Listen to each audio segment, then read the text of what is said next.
Are you there? Hey, yeah, hit the big circle thing. Start all over. So right now I'm just compiling all the questions or the topics. Oh, great. Starting with defining exactly what a snubby is, defining what the purpose is compared to other things, reloading methods, the materials, whether it be like a scandium or an aluminum, the air weights versus feather weights. Oh, and I got show and tell. Oh, perfect. Excellent. Excellent. Various calibers, wad cutter applications, training, and also training using the snubby as a training tool. Methods of carry. There was brands. That was the other one I wanted to cover. And so right now we are live, but we're not officially started, if that makes any sense. Okay, so don't swear from here on out. Well, you can. We've gotten really good about that, though. I'm always really good about it. Everybody's usually impressed. Well, it's cool. Let's see here. We started doing these in 2016, and I was getting some pretty good reception some feedback from cops. They said, this is great content. I wish I could share it, though. Some of the words used. Yeah. And locker room talk. Yeah. And then I also heard some gun stores wanted to have our podcasts just playing in the background. Like, awesome, but your language, damn it. So we've gotten really good about that. Yeah, I'm normally, especially when I teach too. Yeah. Wayne and I try to do profanity-free classes, which is, you got to work at it, but we're pretty good just coming from the cop background. Yeah. When you're teaching to today's people. Yeah. Well, and Pressburg. Yeah. So back when we first started, every other word would be something, if I were censoring it would just be a constant beep. Oh, yeah. My other favorite, Paul Gardner, Murphy. Yeah. All those guys, it's the same thing. It's like, and it adds to it normally. It does. Story, but it does. And surprisingly, too, they've gotten so much better about it. Yeah. And even on their own program. So Chuck has his own pseudo podcast video thing, and he's really cleaned up his language, I guess would be the best way to describe it. Yeah. It's, when you're trying to meet, my whole new world is out of the tactical world and into the normal earth people world. So I've worked on a lot of that, doing a lot of women's stuff and just regular folk. There's enough people doing tactical. I don't need to be there anymore. Yeah. You know what I mean? You guys got this. Okay. I'm doing the shorts and flip flop and t-shirt world of normal folk who are just, That's right. Now I'm really tempted. I really want to find that awesome picture of you with your mustache and all of its glory to post. Oh, the big one?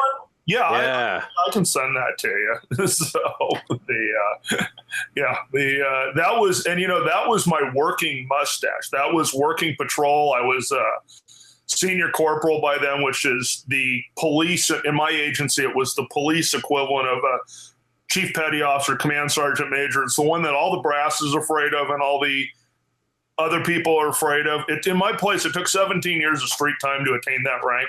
Jeez. So the sergeants didn't have that much street time. Nobody had that much street time. There were very few of us that were stupid enough that you could never, you never went to the detective bureau or out of patrol. You had to have, basically 17 years of patrol time and 10 years of that as an FTO.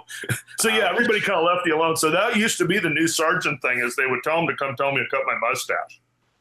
And I tell them, what are you going to make me do? Work graveyard on weekends? Because I have the most seniority in patrol, and I pick that. So it's not like punishment, Had they made me work day shift, that would have been the worst thing in the world if they had figured that out. But, it's like all the honeydews? Yeah. My partner and I went to a school one time, and we both had the big, Fu Manchus. And these guys were all like, you guys are working bicycles and narcotics? So we go, no, we're working patrol ghetto bikes, and they're all, how do you get away with those mustaches? And they go, oh, they tell us to cut them and we don't. Well, I got promoted to corporal. They actually cut my mustache in the chief's office. A female captain actually brought scissors, and she said, you don't get your stripes until we cut the mustache.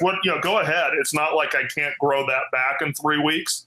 A month later, it's going to be exactly like it was a minute ago. So, if that makes your life fun, go ahead. But that is awesome. Yeah. That's awesome. And you were out of California, right? Yeah, Ontario, California. So Wow.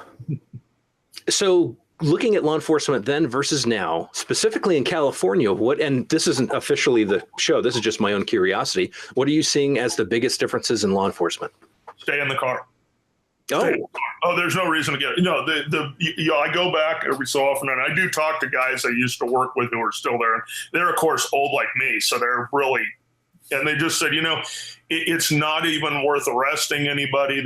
Everything's been decriminalized. There's no penalty for anything, and everything you do is wrong. So the best thing you can do is do nothing.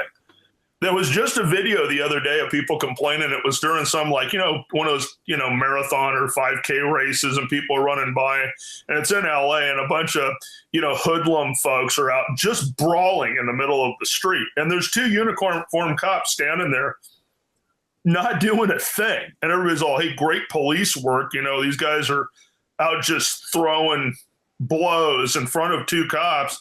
In dress uniforms, get the hats and the whole 9 yards, and the people running by them, and they're not doing a thing. And I'm like, that was the greatest example of, so two white cops are going to go get involved in this thing that's going to turn into a Donnybrook, or just let them sit out there and fight. And then what are they going to do to you? Yeah. It's like, they're never going to prosecute these two idiots. It's interesting to see the culture of the community affect the culture of the police department. And Chuck will verify this. We have a saying: you get the police department you deserve. Yeah. You support law and order and getting scumbags off the street. That's what you're going to have. You want to support the scumbags, then the cops are going to let them be scumbags.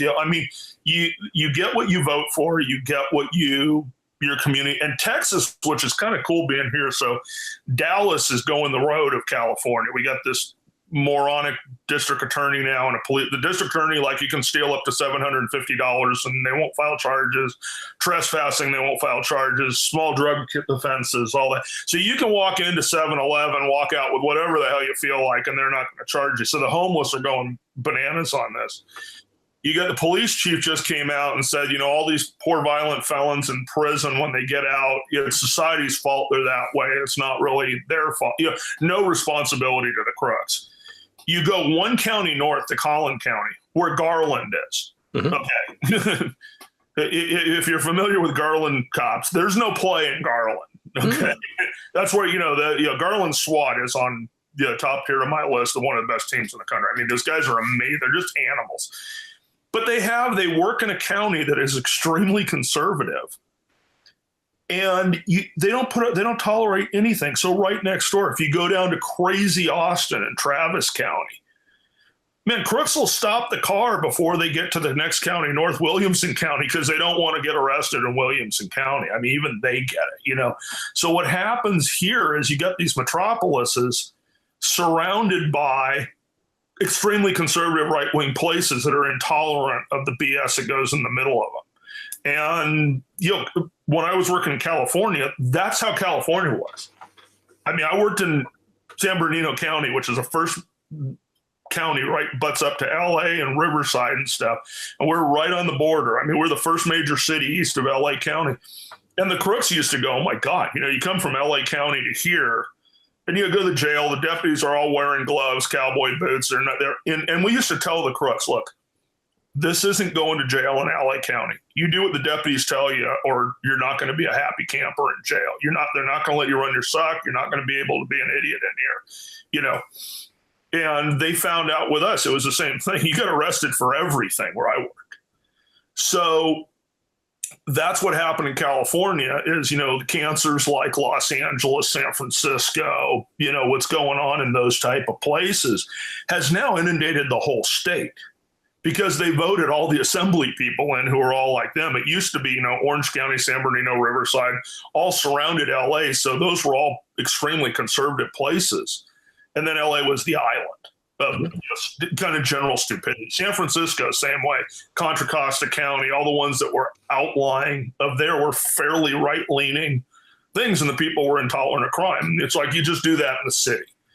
Well, Texas being about 20, 30 years behind California, now it's our turn, to do that. Yeah. And it's happening across the entire country. So, that's as long as you can keep the cancer landlocked is great. And the only benefit here, like in Texas, is hold on, what happened? Oh, I hear you and see you. You can, because I can't. Yeah. There you are. Okay. Is the big problem in, a lot of here is that all the counties, everything's sort of based on county stuff here on the state assembly and all that. They're all mostly totally, conservative. So the whole state assembly, the Democrats, sit there and wave it. And that's it. They're not getting anything passed, and, the governor and the lieutenant governor here and stuff are all, if you've seen them on TV, they're not exactly lunatics. So they're still in control at a state level, which that was the big change in California, is you always had sort of the Looney Tune, city, liberal stuff that never worked. And then you have, when they took the whole state assembly over, that's when it was over. The whole state, went crazy. And, they're the ones who hold the purse strings on taxing and money and how stuff gets spent. So how does this, this doesn't even compute for me, the fact that this is even able to happen, that you can track this. Okay, this is these surrounding communities are bottling issues. Criminals know not to leave that immediate area. Yeah, and it's what's going on across, and you know what it is. And I just, I've been driving a lot. We've been doing a lot of travel with my wife and I. I'm doing shooting stuff. She's kind of really involved in the women's end. She's a staff instructor for Shoot Like a Girl. So we've been doing a whole bunch of stuff and putting a lot of miles on the truck. And, we're driving to a lot of rural America, where food's made. And, the reality, we were just up hunting on a guy's ranch. They own a big ranch up, 9,000 feet in Colorado. And then they got a farm, a couple farm sets in town and stuff. These people feed hundreds of thousands of people between the cattle ranch and the farms. And their vote counts. Yeah. Of the hordes they're feeding, who are voting against everything they stand for. Everybody we talk to in ranching or anything like that in Colorado are all trying to figure out how to get to Wyoming. And they're dreading it because it's colder. But they're all trying, every single one we talk to is trying to figure out how to dump their ranches in Colorado to move to Wyoming. And it's a sad state of affairs. That's not how it's supposed to be. I think in Wyoming, there are only 5 people that live there, so there's plenty of space. Right, yeah, they got the space. It's the weather that's the issue. But, it really comes down to it starts becoming a taxation without representation issue that's really going on between the urban areas and the rural areas, and neither side understand each other at all. I mean, they're two foreign aliens to each other. So, you have the what I call the food producers and the food consumers, and they don't get each other, and the consumers are well outvoting the producers. So it'll be interesting. We live in interesting times. So yeah, it's unfortunate. And there's really nothing we can do other than, we can vote and we can support some organizations and we can talk about it, but that only gets so far. Yeah. And we're outnumbered. Oh, yeah, we're outnumbered, yeah. And then, on top of it, you got the NRA is committing suicide at the moment on top of everything else. Thanks. Oh, yeah. We needed that right now, too. No rest for the wicked. Yeah. So can you think of any other topics that you'd want to talk about with Snubbies? The biggest thing I want to talk about is where they belong for most people, because everybody has this sort of if and or thing. Yeah. It's like, it's got to be this. Yeah. These things are antiquated, don't work, whatever. Yeah, they do, but in a certain place, it's like kind of where to put them in what they do well and for who. Sounds good. I got kind of a little spiel on that. So perfect. So that works perfectly then with the second point that I have. We'll start with defining, okay, this is what it is. Yeah. And then go into the definition of the purpose. Mm-hmm. Yeah. Sounds good. Oh, and I just read another good question. Great. Hey, do I got a minute to go get a drink? Oh, yeah. I'll be right back. And don't make fun of my walker. I just had my hamstring completely reattached to my pelvis. Oh, yeah. And I'm on oxy. So, you know, if I make a mistake, I got excuse.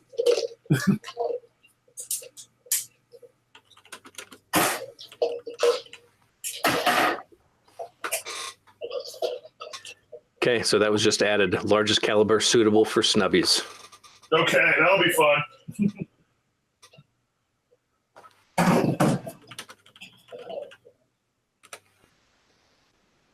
Oh, you know what? No, I got it.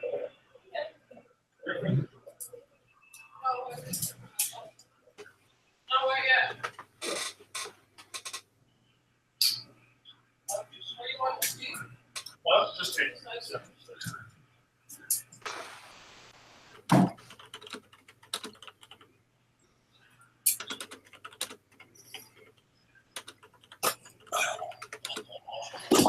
My wife felt bad about me dragging the walker across the house, so she's going to actually get me iced tea, which is Nice. Been tolerant of me being a moron.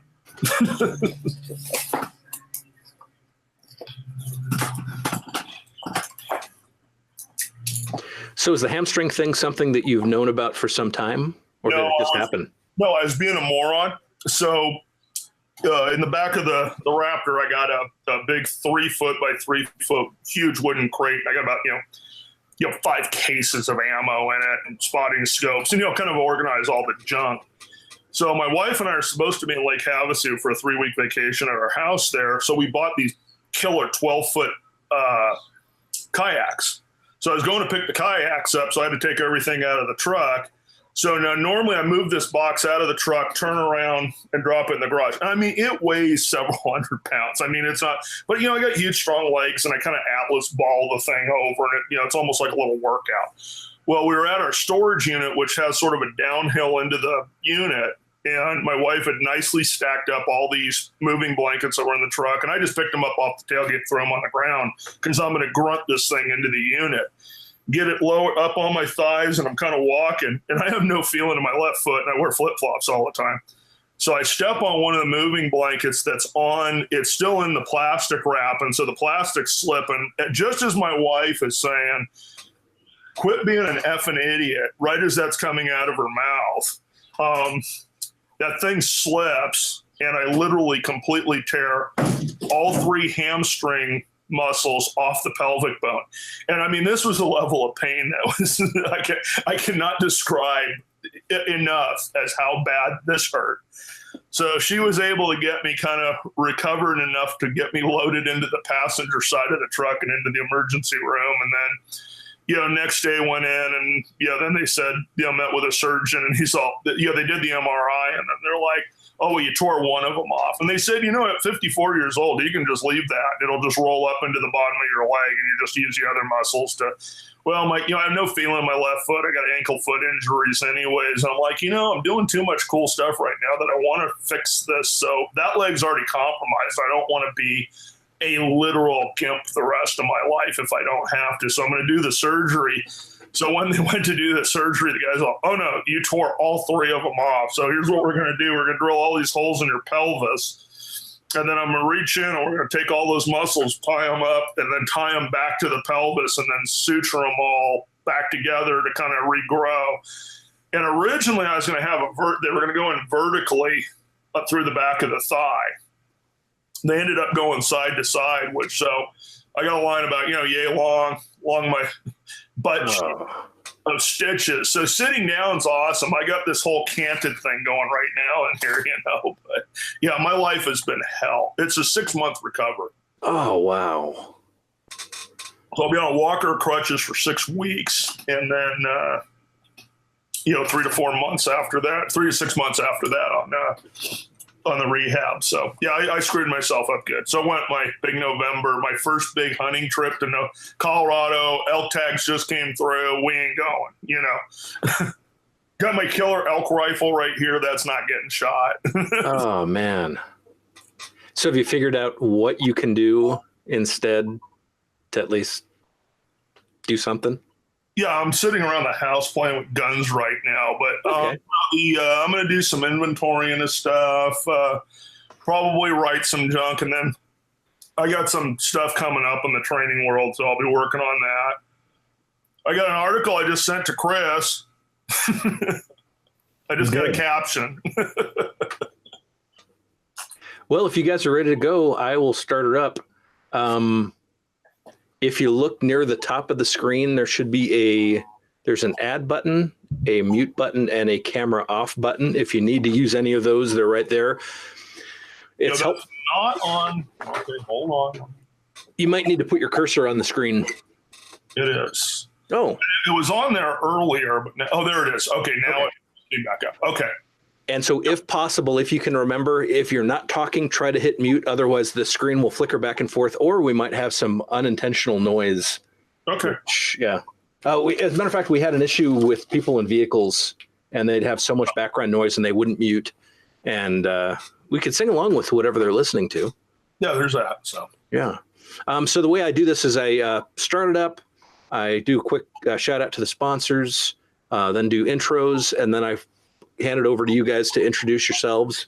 Okay. And then from there, we'll just go over the topics. And Chris, what I have, defining a snubby, defining the purpose of it, reloading methods, the materials, scandium and aluminum and whatnot, calibers, 22, 357, 327, largest caliber suitable for a snubby, wad cutter application, training, and also using it as a training tool, methods of carry, and then brands.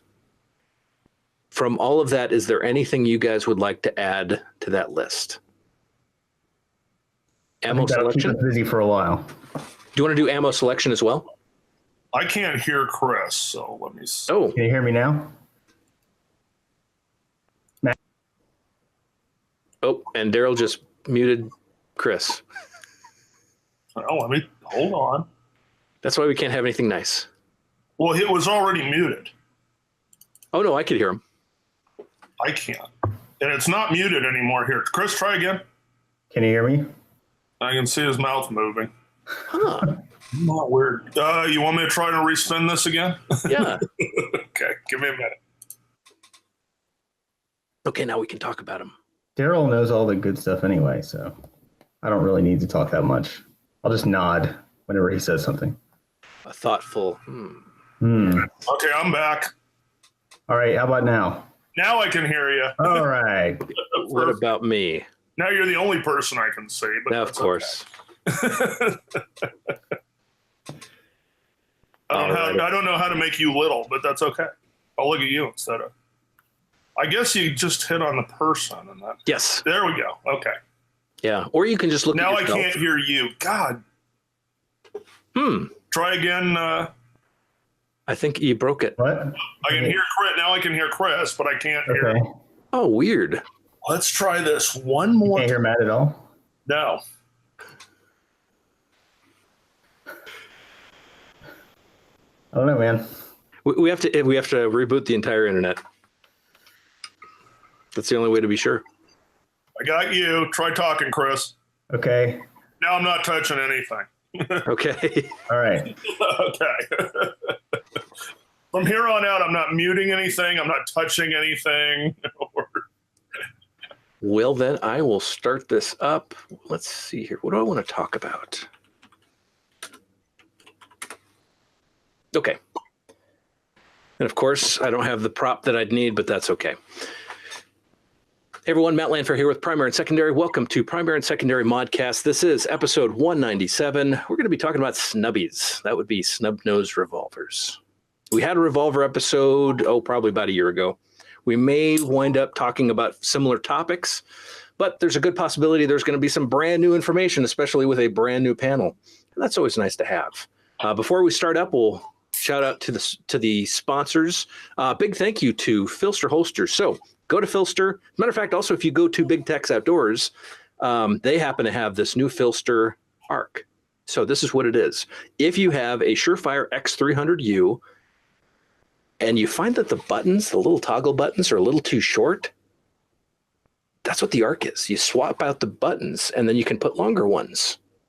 And so if you have little tiny stubby fingers, that'll work out for you. It's kind of neat.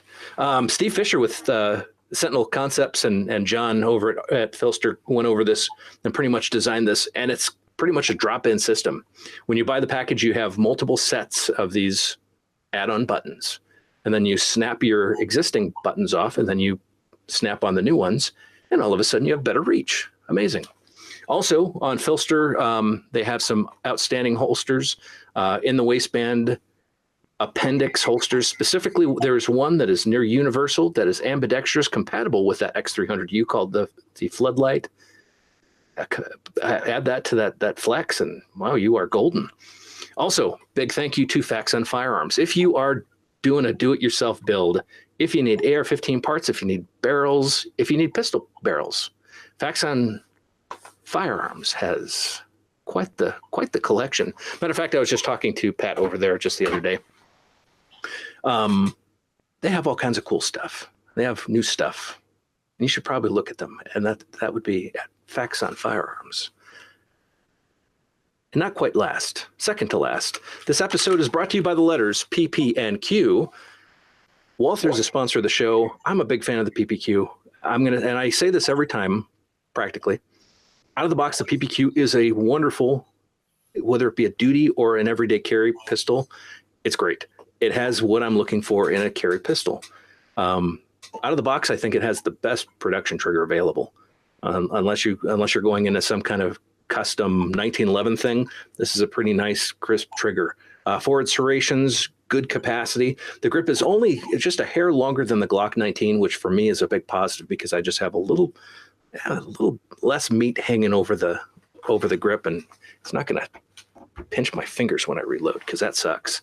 Lastly, big thank you to our Patreon subscribers. If you go to patreon.com/primary and secondary, you can help support the network. What that's doing is helping me pay some bills. And it's also paying for a lot of ammunition because we are going to be shooting a ton next month with InRange TV, Gary Hughes, and AJ from Overwatch Precision, and a bunch of my friends. And we're going to shoot all kinds of pistols, including a lot of these Walthers. And we're going to do head-to-head comparisons. My Chambers Night Fighter is going to be out there. We're going to have a ton of guys shooting the exact same the exact same guns, doing the exact same, I guess, qualifications, the same courses of fire, and then we're going to compare it. And then we're going to change course of fire and same guys, same guns, and record all the results. And we're going to have like a white paper with this.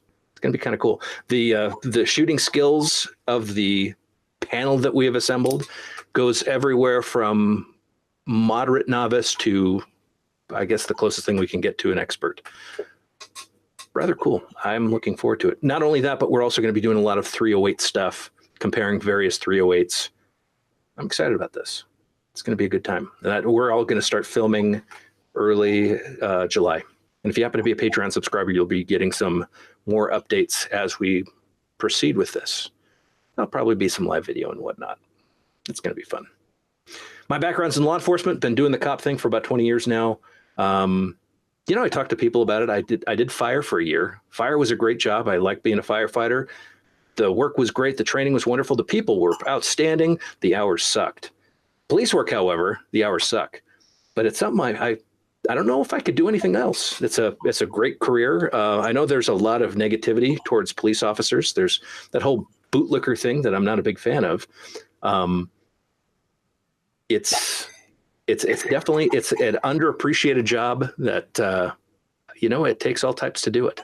And I've done everything. Let's see here: school resource officer, patrol, currently sergeant. It's a good time.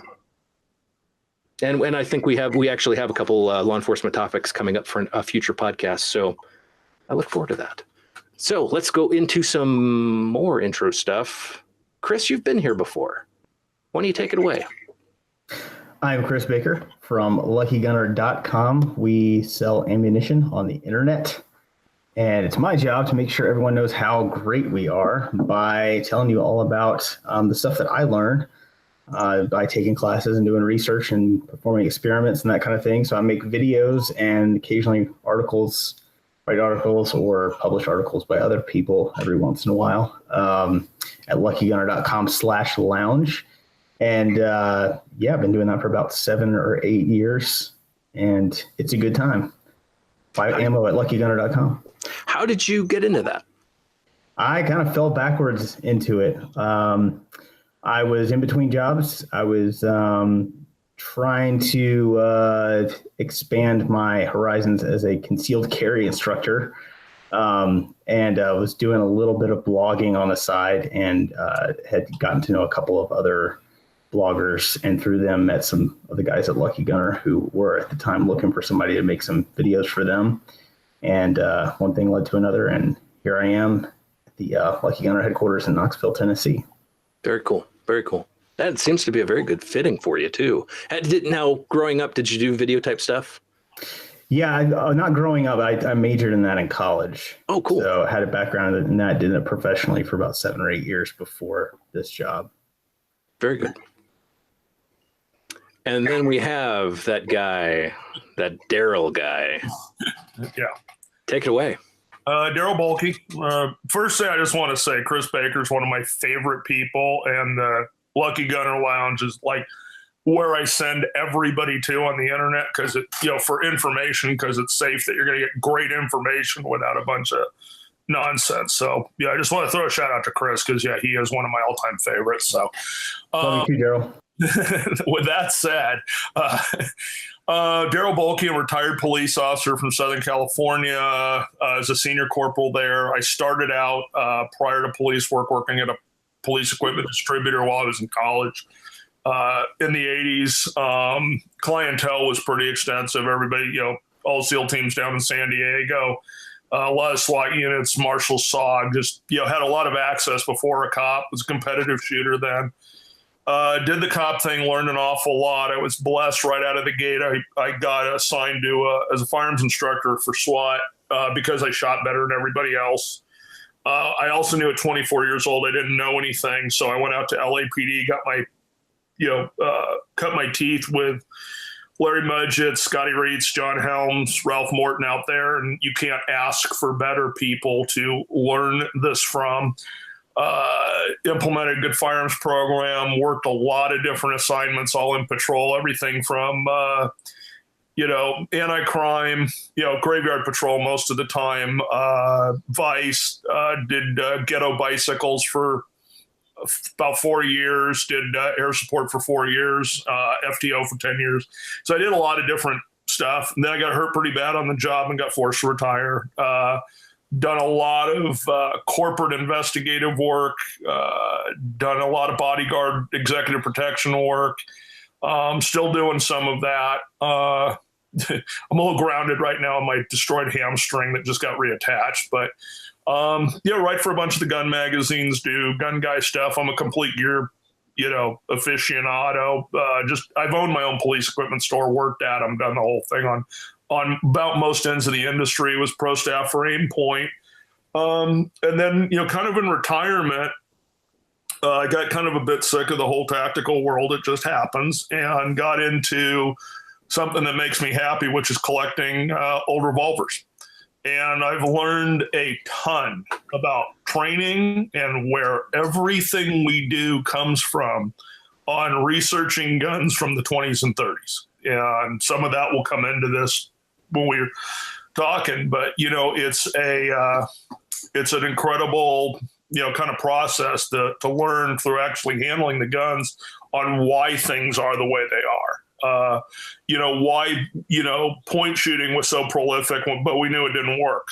A lot of that was equipment based. And figuring out where all that came from. So, there's a lot in there when you start getting deep on the collector side. So that's where I'm at.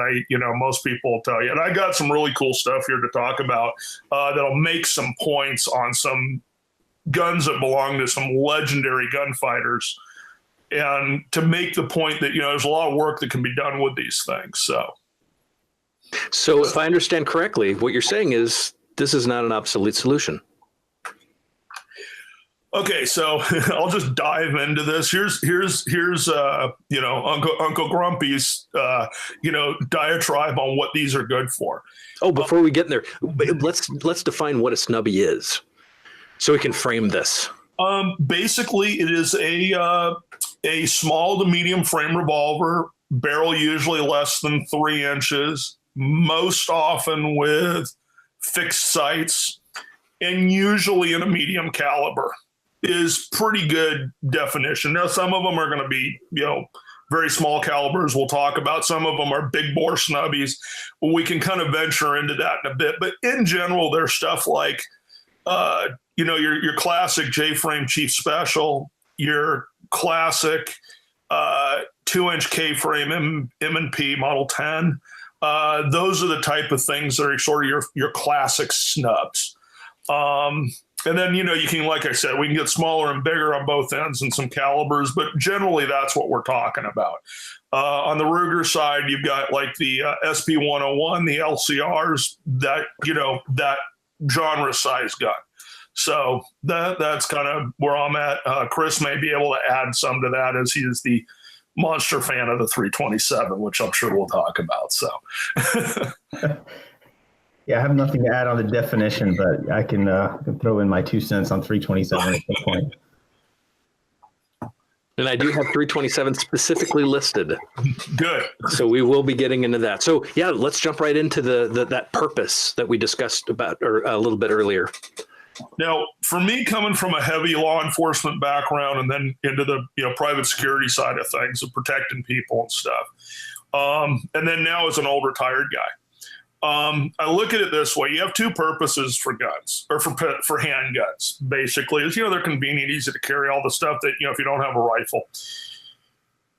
You have guns for going to trouble, and you have guns for getting out of trouble. I would never today select a revolver on purpose unless restricted by some sort of legality or circumstance, that I would never pick a revolver now to go get into trouble. Now, we did that for a lot of years in law enforcement. We took revolvers, and there was a whole bunch of developments and changes that have happened because of and training and mindset on how we shoot, because we were taking generally a 6-shot gun to a fight. I would never again today take a 6-shot gun to a fight if I knew I was going to a fight, or if I knew I was going into a high-risk situation. So, classic example of my daily life, when I go to, my daughter drives now, so I'm on that new thing, but when I was dropping her off at school, when I went to my kids' school, I had a high-capacity 9mm, some sort of service pistol, a blowout kit, and I had everything I needed. That if something bad was there, I could go intervene in that fight. Generally, when I go to church or something like that, any kind of mass event, I generally am equipped to go get myself into a fight if I need to, because I've tried over the years to not do that, but I still do that. That's just a cop thing. You can't kind of groom it out. Contrary now, revolvers are exceptional, and I find them actually better than autos for getting myself out of trouble, because usually trouble entails that somebody's in contact with you. You've been startled into the situation, things like that. We'll kind of discuss what I do with snubs to address that and where I think they fit best. So most of the time, I am carrying two handguns on me when I leave the house. I have these days it's going to be a Langdon Beretta of some sort, of either a 92 or a PX4 compact, and I've got a snub-nose in my pocket. That's all the time. And the 9mm get in is for fighting stuff, and the snub is for something else. When I get home, usually the 9mm goes away, and I got a snub on me somewhere, because I'm not looking to go get into trouble at home. Now, middle of the night, something happens, grabbing the, Beretta, the Langdon 92 with an X300 on it, a 20-round magazine, if I'm not getting the shotgun first, but if I'm going to pistol, because I'm going to go try and get my kid out of trouble. But if somebody kicks my back door in, they're probably getting shot with wad cutters out of a airweight or a air-light snub that's inside my basketball shorts. So again, it's kind of fitting the definition, and I know a lot of people are into sort of the flat, small autos. What can talk about that and why I think the snub is much better than that, been down that road and have totally discounted it. For what I want to get out of trouble, I want a revolver. And I'm sure Chris will have sort of his take on it as well. Yeah, so on top of all the stuff that Darryl just said, I would say one of the things a snubby can do for me that a small auto can, a very small auto like a 380 or something, I can get a gun that's the same weight basically, but it's a lot easier for me to grab onto, which has a number of benefits, especially if I'm not carrying with a belt with a conventional holster. So if I go running, I'm doing something like Darryl said, I got gym shorts on or something like that, and just have the gun stuck in there, I can grab that snubby a lot easier because it's got compared to like a 380 or something, it's almost a full size grip. At least for my hands, I can get all my fingers on it anyway. That's a big advantage. And then I can also grab it, even if I don't get a good firing grip on it, the gun is still going to work. Now, when I go to the range, I take an LCP or a bodyguard or whatever, and if I shoot it at the range, it doesn't malfunction. But we all know that those little guns can be problematic, especially in messy real world situations. And something like trying to fish a little tiny auto out of a gym shorts pocket or something like that, you get a funky grip on the thing, and it's the first gun that's going to malfunction. So that's one of the reasons I prefer a snub for that specific role, for like the underwear gun kind of role. It's just the reliability and the fact that I can deploy it a lot more reliably. So I'd echo everything Darryl said and just add those two little points. Let me kind of add to that real quick. You have the sort of size efficiency thing. So this kind of gets back to guns that go to trouble, guns that get out of trouble. Matt, what do you think is the most size efficient pistol we probably have out there right now? Well, the universal size efficient gun that everybody, even if 19. You don't like Glock 19. Yep. Okay. Size, weight, ammunition capacity, general reliability, ease of use, whatever. It's about as size efficient as you get. Okay. When you now get into little things you're putting in your pocket, now we're talking a different kind of size efficiency. The last gun I want to pull out of my pocket, and I don't care what pocket holster you're running or cool guy setup or something, is a Glock. Because it's square in the back, that thing hits the top of the pocket, and I know on the range it will never hit the top of your pocket. When you're rolling around the gutter next to your car, you're going to get that hung up on the pocket. And so what are you going to do? Pull harder. So now the back of the gun is hung up in your pants. You're pulling harder on a trigger that hey, Glocks are easy to shoot, and Glocks are easy to shoot. That's when they seem to get easy, because now you're panicking, finger goes in the trigger guard, because that's the happy place in the scary times. And all of a sudden, you've got a situation that under stress, you're trying to draw that thing out. Meanwhile, look at the shape of that. How's that coming out of my pocket? That ain't hanging up on anything. That's going to actually, this is why I'm a big fan of the bodyguards and the humpbacks, is they guide the gun right out of the pocket.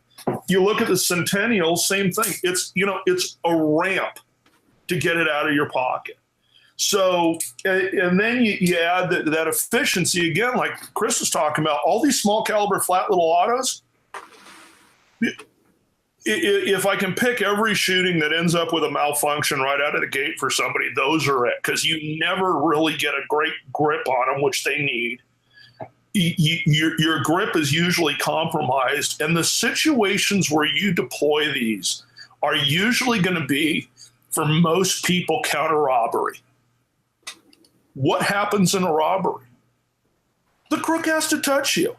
For women, it's sexual assault. For men, it's robbery. Women get the bonus of they get both. And in either case, you're being physically attacked. You're in close quarters, and you're trying to make this little flat gun have a good enough grip to function the slide, not have anything interfere with it. Revolver doesn't need the ammunition to function. The ammunition has nothing to do to function the gun. The ammo supply is attached to it.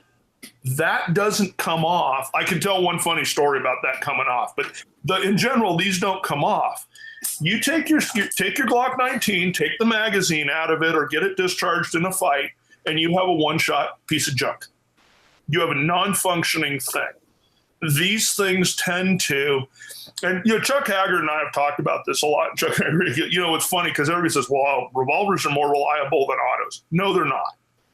For those of us who shot qualification every month and shot a lot of revolvers, they're not more reliable. They really need a lot of maintenance.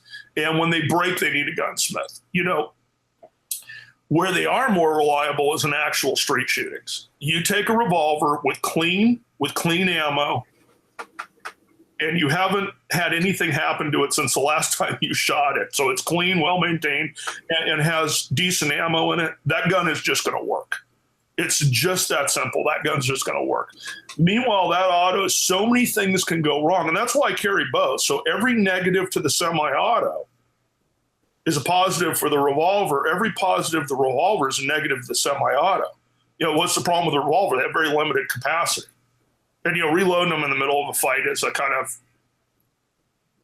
good luck with that. I know it's happened. Not a lot. Any good revolver guys, we always carried multiples. Your reload was another one.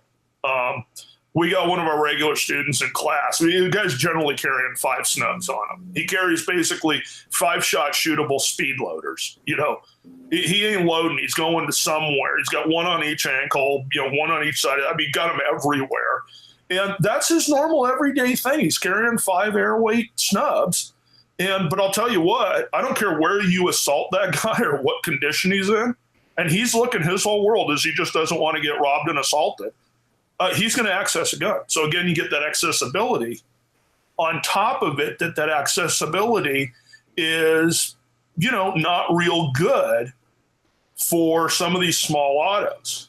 So again, I think the airweight, air light revolver is as size efficient for what it does as the Glock 19 is for what it does. If that makes sense. Very much. Very much. I'm considering what you're saying also with what I do. So I carry a full size Glock 35 because policy says I have to carry a 40. Right.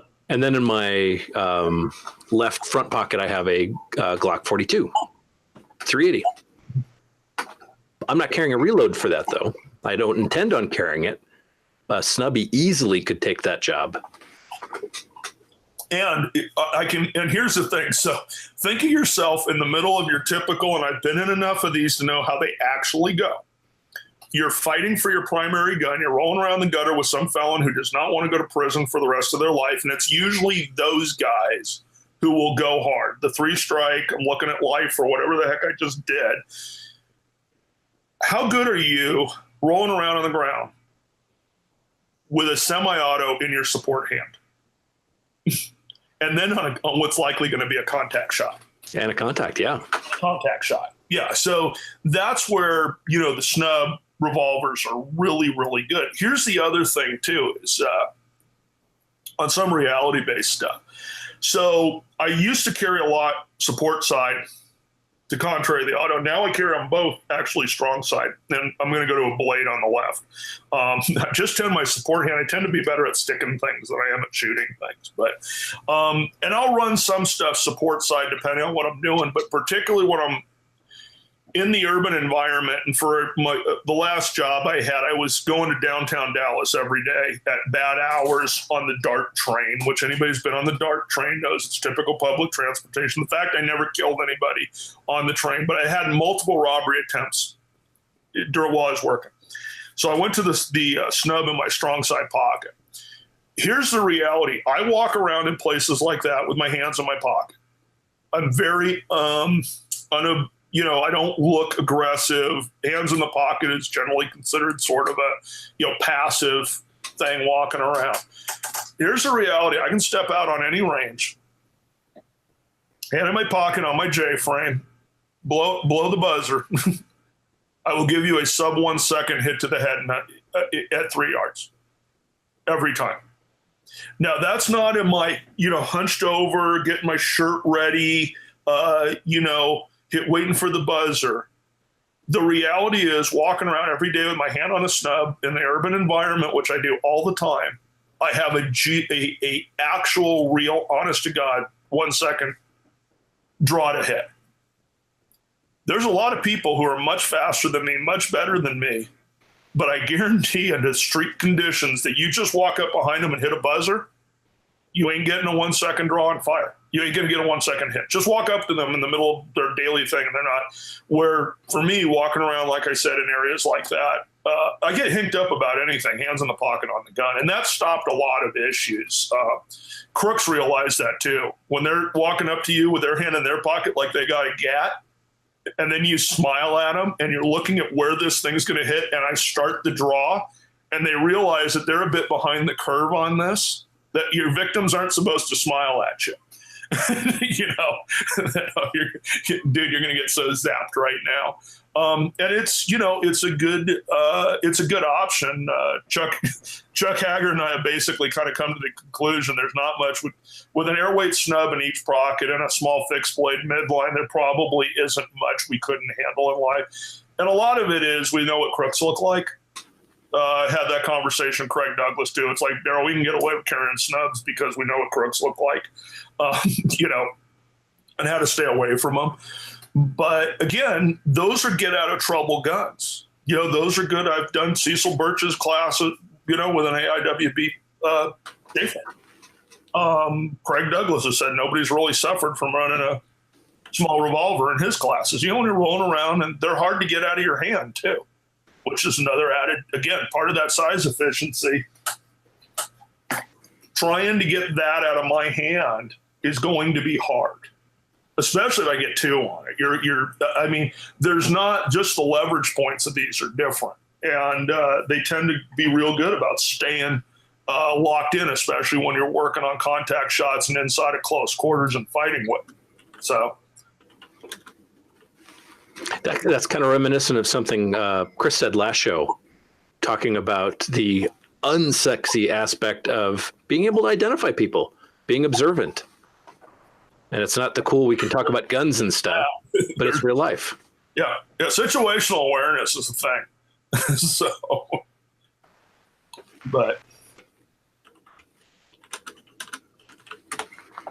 what else you want to talk about? So, reloading methods. There's speed strips, individual rounds. Optimism. Yeah. Chris, I'll let you take this first. Yeah, because in my role, I'm going to be carrying it as a backup. Most likely, I'm not going to be carrying any type of reload because I have my primary, and that's how I've envisioned things in my mind. That doesn't necessarily mean it's right. Yeah, I mean, I've practiced reloads with Snubbies, but it's like one of those things where so if I carry a Snubby and that's the only gun I've got on me, I usually have a speed strip. But the speed strip is there in case I have to shoot somebody. I really don't want to be standing around with an empty gun while I wait for whatever is next. It's not that I think that I can actually reload mid gunfight, or that even if I'm the fastest guy in the world with a speed strip, that's still really, really slow. In fact of the matter is, like, revolver speed loaders are just a pain to carry. So if you're going to carry like an actual cylinder size speed loader with a Snubby, like, you might as well carry a larger gun. But you know, technique wise, there's some differences. Mainly in the ejection part of the process, because you've got a shorter ejector rod. You have to hit it with a little more velocity in order to get all those shells out, and you might have to use a slightly different technique in order to actually hit the rod because it's not sticking out as far. I believe I don't know if it's heard from Claude or from Chuck, but like the full size or mid size revolver, you would have it upside down, hit the ejector rod with your palm. With the Snubby, maybe more like a blade of your hand thing to be able to hit it, just so you don't miss the rod. But again, you know, it's something I practice on occasion, but it's not like a skill that I really try to hone because it's super low on the list of priorities. I would much rather get in some like weak hand only shooting with that Snubby, because that skill is probably a lot more likely to get me out of trouble. So, and perishable. Absolutely. Yeah, when the revolver goes click, it's time to run or transition to a blade. Or another revolver or whatever. And I'm kind of the same way with the snubs. I usually carry a speed strip as I just don't want to have an empty gun if I need it. If I have to shoot and leave, at least I can leave and go get loaded back up and be armed again. So duty revolver wise, I ran everything speed loader, strong side. First duty gun, what I carried was a revolver, 25.5, 45 Colt. When I was skinny out of the academy, I carried 2 speed loaders. When I got fatter and filled out a little better, I had 3. So they look like tomato paste cans because 45 Colt speed loader is pretty cool that way. And what I carried a 3-inch Model 13 inside the waistband, front appendix behind the loaders. So my reload would come up, smack the gun, roll it over, and when I was down to that vertical, I could either go to a speed loader or I could go to a second gun. So let me show you something, because I had a lot of conversations with one of my mentors about that. So that's Pat Rogers' Model 36. Oh, cool. Pat's actual gun, actual holster he carried for 21 years. So it's a deep setting D'Agostino holster, and the 36 sits in there. And Pat would run this right behind his dump pouches in the exact same place. It was the exact same thinking. Oh, because I forgot, AIWB's new. We just invented that 2 years ago. So, big secret, guys are doing that for a long time. So Pat would run that right behind his loaders as well. Same exact thing. You go to do your reload. It's not there. You're getting charged. You just go to the second gun. So it just sort of, makes sense that way. That a lot of times back in those days when we're working high crime, high violence areas, it was multiple guns. You had a bunch of loaders. This is Pat's anti-crime Speed 6. This is the famous Toby.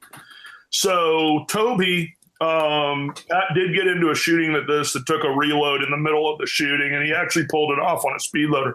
What's funny is talking to Pat, he was going for a second gun, but they had gone to eat before gassing up. He was wearing a big overcoat because it was winter. And typical cop stuff, you go eat on the clock, then you go gas the car, and then you go in. You don't ever do any of that on your time. So at the restaurant, he took his overcoat off. Well, he didn't want his backup gun, which was a Walther PPK at the time. He didn't want that in the pocket, so he put it somewhere else and then put the overcoat on when they were leaving and never transitioned it back. So Pat said, I shot the Ruger dry, went to go get my backup gun out of the pocket of the overcoat, and he goes, and my Walther wasn't there. He goes, but there was a speed loader. so he had the speed loader for the Ruger in there, did the speed load, and ended up killing the dude. So it's, in those days we had to make do with a lot of things that were not optimal. Now, Pat was really upset about that shooting because in the meantime, while he was trying to pull that reload, his partner got shot by the crook. And he carried guilt with that for the rest of his life. But again, we learn hard lessons about things. And if you ever trained with Pat on how rigid he was on TTPs, well, that's why, because Pat should have had his Walther in there and didn't, because he didn't take the time to pull it back out of his waistband or wherever he had put it, or his pocket, to put it back in the overcoat where it always was. So, you learn from this stuff. And, but if I'm just carrying a revolver, and every so often I'll do that, and it's usually now when I'm going to banned states, or I have to, one of the jobs I do, I could kind of end up anywhere. And a lot of the cops who work it have just given up on carrying guns, which is sort of not the purpose of why you're doing this. But they found out, it's like, yeah, dude, 1 minute we're going here, and then all of a sudden, they're flying you to New Jersey or Chicago. And typical cops, they all get a Glock 19, and they're like, I don't want to go to jail. So I just rather, okay, take whatever you want, call it good, So I've kind of looked at, I have a 3-inch Model 67 that has become sort of my travel gun for doing stuff like that, where it's like, okay, I got a 5-shot J and a 6-shot K frame. J-Mac appendix holster, pocket, I go, so I'm rolling with kind of exactly what I carried when I was a cop. it ain't that big of a deal. I mean, cops have done a lot of good work with a couple revolvers for a lot of years. Kind of perfect example while we're doing a little. If you've ever heard of LAPD's famed SIS unit, I have John Helms's guns too. I make a lot of people upset because of my collection of cool stuff.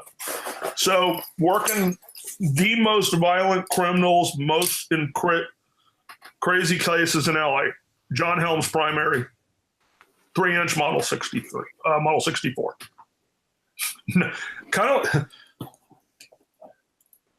This is what guys used to go find the worst felons on the planet with are these things.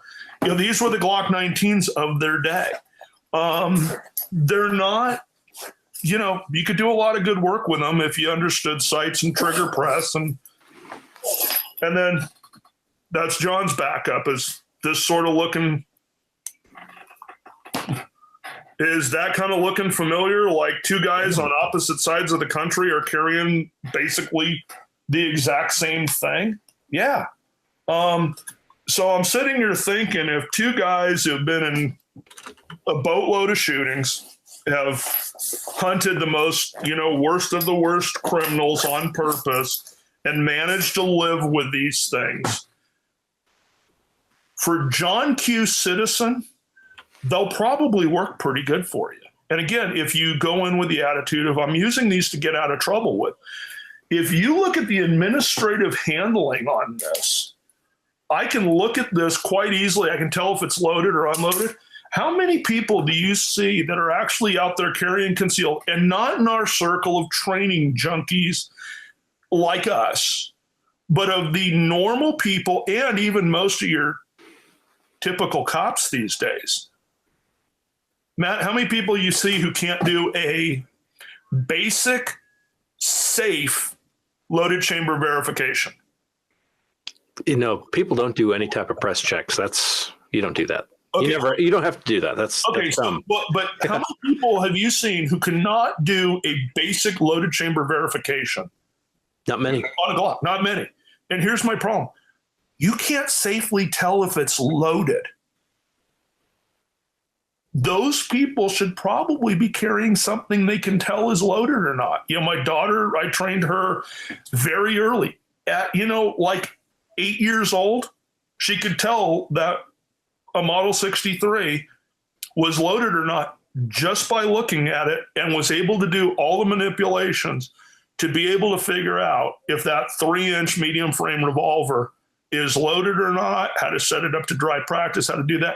Yet we have people today who are professional gun carriers who cannot safely do that. We wonder why police stations have so many holes in them in places they shouldn't be. And the citizenry is probably worse about that. You know, go to any gun store and just watch what goes on at a counter. It's quite a frightening experience in general. Public shooting range, that's always an eye-opener on. And I'm just one of these people who think that 90% of America would probably be better off with a 3-inch medium frame 38 revolver, that they understand how it works, how to clear it. It's got a trigger that's fairly forgiving of them being stupid. You know, and it'll generally solve most of the crimes they ever face, which is, again, going to be, for men, it's going to be robbery. For women, it's robbery and sexual assault. Again, contact crimes that are surprise contact crimes, where these guns are really good at getting you out of those. For digging out of stuff in a panic where, oh my God, if I don't have a perfect grip on my revolver, you know what I can do? Still shoot it pretty efficiently. Because cops did it all the time. You know, we looked at, I mean, go look at all your videos of police shootings. How many guys have killer grips on their gun? I mean, just thinking that thing. No, they're holding it like a, you know, you're like, that ain't going to work, buddy. That's why I used to be so hard on trigger and sights, because their grip was so bad that all of a sudden to fix that, sights became really important. You know, it's real easy to say, oh, I don't really need my sights. Well, that's because your grip's good. Your grip sucks, and all of a sudden the sights get awfully important. So, you know, it's a balance. Man, this is good stuff. I have a quick little tiny segue. You mentioned knives, and then I remembered you had at least 2 Striders and at least 1 Watson knife that you helped design. 2 Watson knives. 2 Watson, okay. Because I have the titanium hits. Yeah, I have 2 Striders. No, the Gamboa.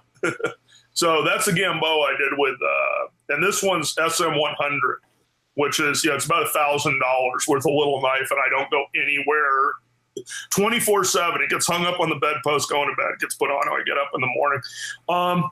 This one is a real utility-driven thing. It looks like a utility knife, and the name kind of says it all about the knife. My mom actually grew up in Gamboa in the Canal Zone in Panama. And Gamboa is kind of in the middle of the Panama Canal. The prison is there for the police department. She grew up on the prison because her uncle, who was raising her, ran the prison for the police department down there. It's where they keep all the dredges, the maintenance stuff for the canal. And there's a 1-lane railroad bridge that goes over the Chagres River that feeds the canal into this little town, Gamboa.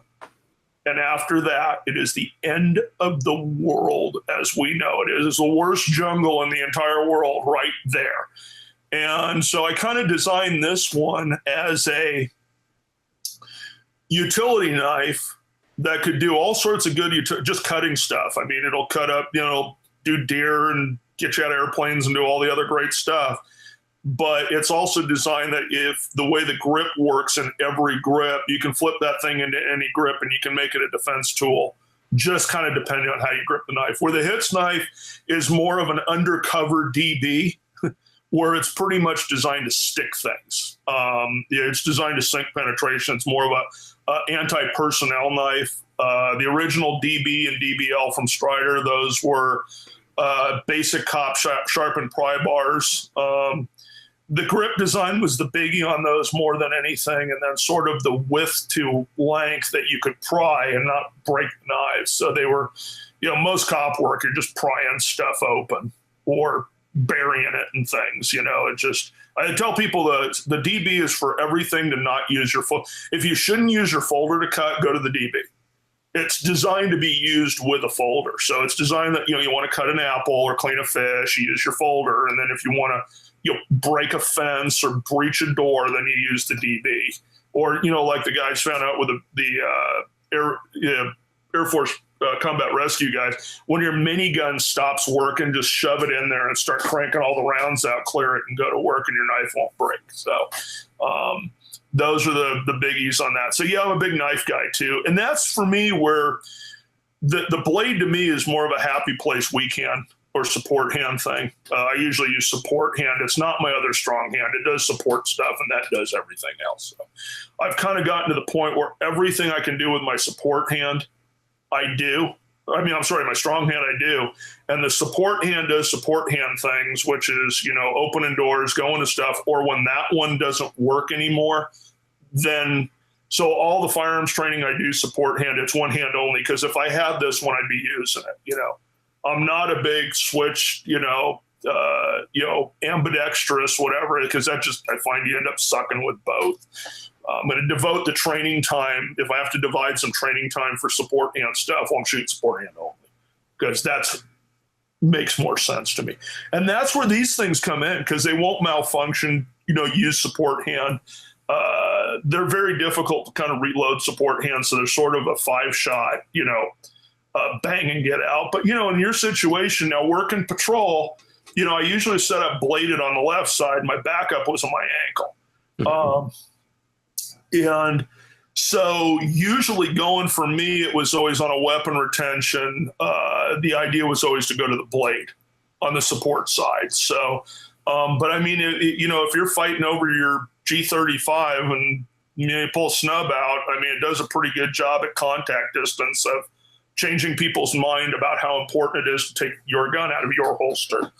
Potentially literally changing their mind. Yeah. They're very good. It's funny. I just finished reading Ralph Friedman's Street Warrior book, who was a highly decorated, I think is the most highly decorated detective. There's one guy with more decorations at NYPD altogether, but as a detective.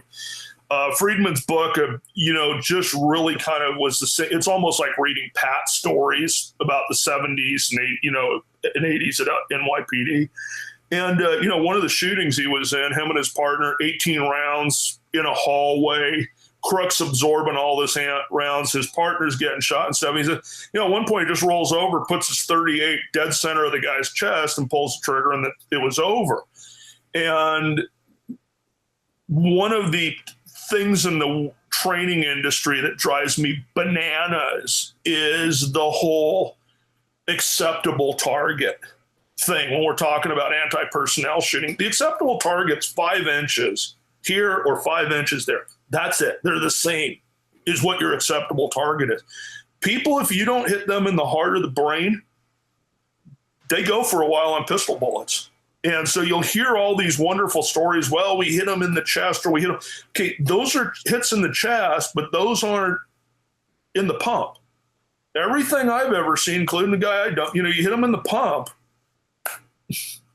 They might not be dead yet, but and you're always going to get the one Cape Buffalo, Maddox of the world that's going to take a round in the heart, and I'm going to kill everything around me before I die.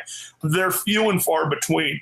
Most humans will react just like animals do. You go hunting, a round gets dumped in a deer's heart or vitals, and they go lay down somewhere and call it a day. And humans are generally the same. How many shootings you've been to where the crooks over in a doghouse or under a car or under some steps, they got hit, and so the thing's telling the brain, I need to go lay down right now. The brain hits are just it's over, and it's just turn out the lights, the party's over. But those center in the pump, believe me, the heart's sending a message to the brain like, dude, you need to lay down right now and quit fighting. Okay, you need to go find a comfortable place. So Pat never really had a problem with the 38s. The LAPD guys did, and those lead round nose were horrible. They were using, so they really did have a problem with the 38s they were using. That's why they were big on trying to go to 45. Pat said, the 158 lead semi-wad cutter load said if you put the round where it needed to be, they worked. If you hit, they worked. If you didn't hit, they didn't work. And, so it starts making a lot of sense. And that might lead into some of the stuff with the ballistics. And I'm sure Chris will have a lot of killer opinions on that. Reference the ammo selection for these things. That really reminds me of Jared Reston talking about one of his shootouts where he had to ultimately end it with a contact shot to the brain, but where he shot the guy enough where coroner report basically said, yeah, the guy was already dead. He didn't know it, and he continued fighting and finally got within arm's reach and put him down. And, Jared got the Cape Buffalo. And, every so often you're going to get one of those, but most of the time, if they're in 5 inches or 5 inches, it's fairly well over. Even if they're not, they may not like instantly go down on the center chest hits, but it'll usually be, oh, hold on a minute, stop. They want a timeout.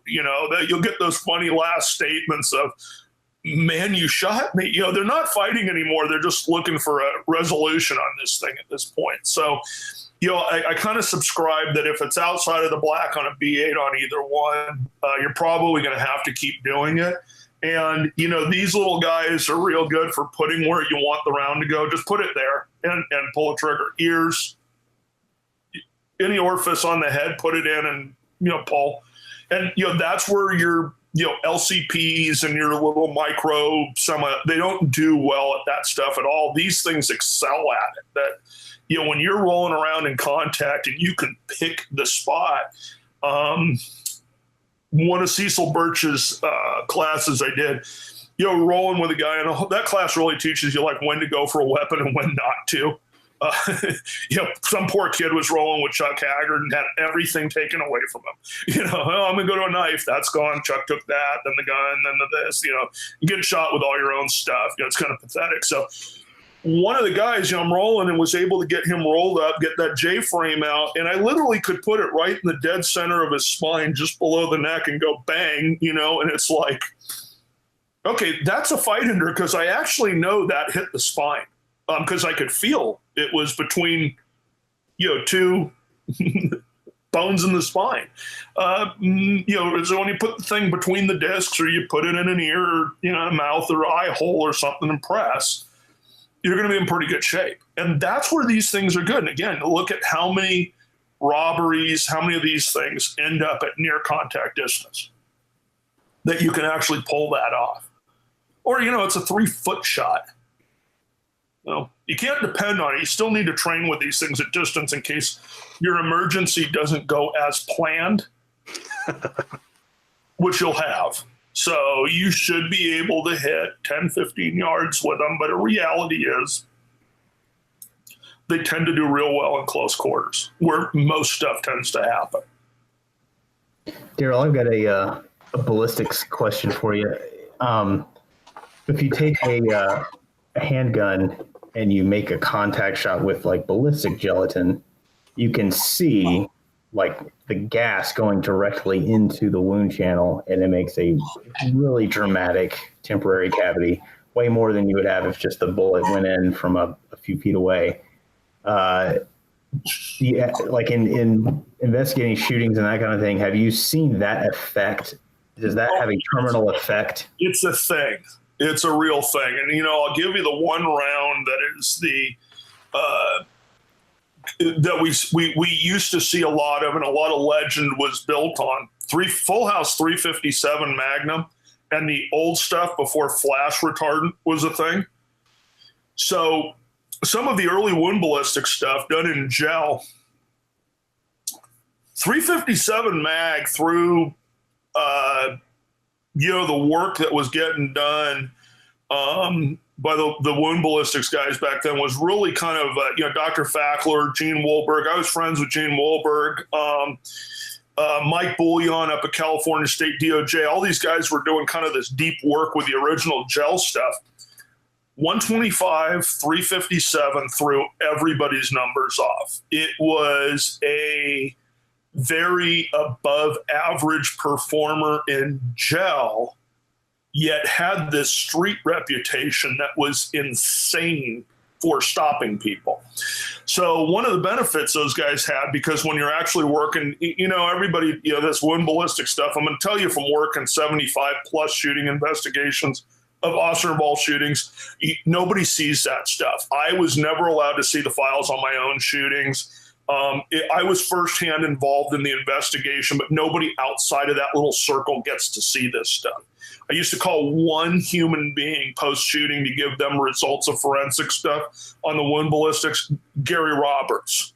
That was it. All these guys are running off a second, third-hand cop nonsense that they don't understand how this stuff works. So 357 mag threw this massive, kind of problem into street results versus gel results. So they went out, and because of the law enforcement contacts from California State DOJ, we're actually able to look going into the shootings. And I talked to the investigator who did it. He said, what we started to find out? They were 4-inch barrel or less at night inside of 6 feet. That was kind of the common denominator, as they drop people like the hammer of Thor. Sub 4-inch, 4-inch or less barrel inside of 6 feet at night, which was most of what they were seeing, especially in the cop shootings. You ever shot old school 125 JHB out of a 4-inch or a 3.5-3-inch gun? It throws a 20-yard ball of flame. I mean, a full house tunnel ball of flame down the range. And what they found is, guys were getting hit by the ball of flame at 6 feet.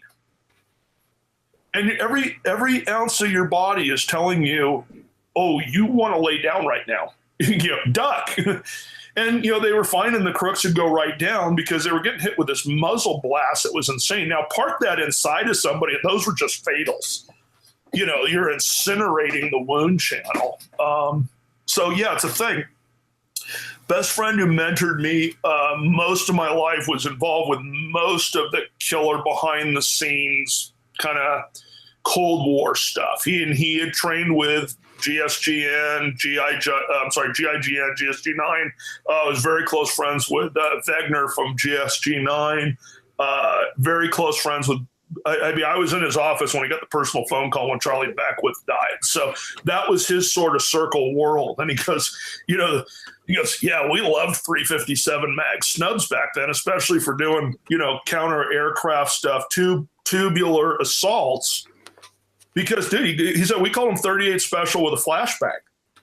He goes, all the shooting you're doing inside of a bus or an aircraft, particularly for the lead guys in, you got a bunch of guys behind you with MP5s, if it turns into a shootout. But those lead guys coming in, hey, nothing like parking on a dude and then giving them a flashbang with the 38 that's coming in behind it.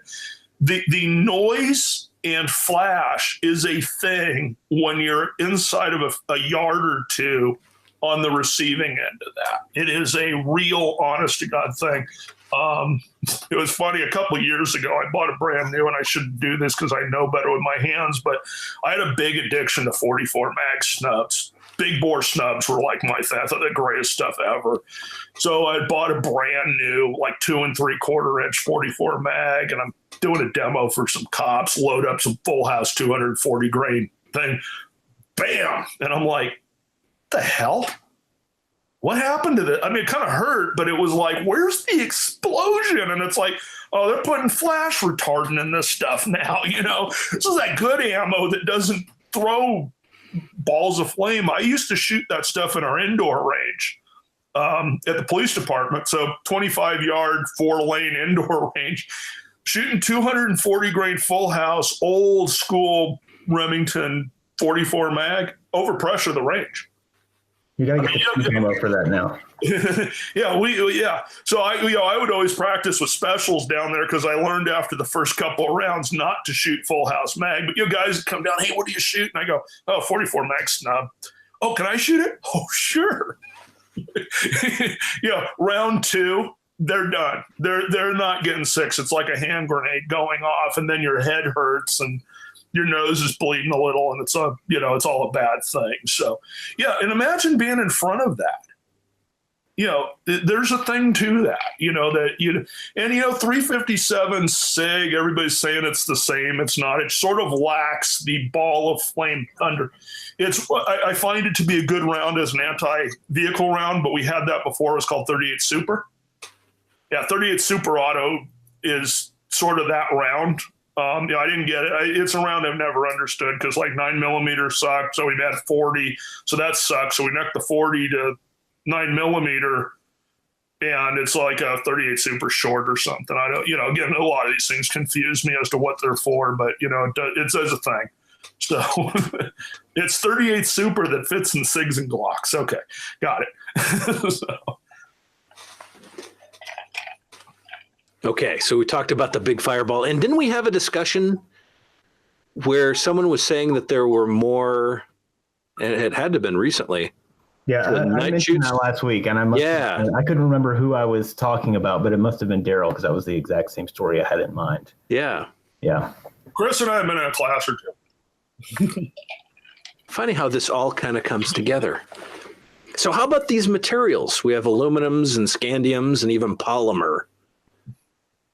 When you're looking at a snubby, whether it be your everyday carry or a backup, what are things people should be considering? Featherweights, airweights. Yeah, I think the biggest thing biggest mistake people make is that they shop based on weight, based on how easy it's going to be to carry, not thinking about actually having to shoot the thing. If you shoot snubbies a lot, then you kind of know what to expect. But if it's like, hey, I'll get a snubby, and you pick up the lightest one you can find, that's not going to go so well. Like, there's a big difference between shooting a 15-ounce 38 and an 11-ounce 38. It doesn't sound like it, but huge. It's a huge difference. Huge. I can shoot a 240 or a 442 for a few boxes of ammo. Standard pressure 38 with no problem if it's got the right grips on it. But then I've got like a little 342 PD, which is like, I think it's 11 ounces. And, anything other than wad cutters, and I'm done after a couple of cylinders. And even wad cutters, it's not any picnic to shoot.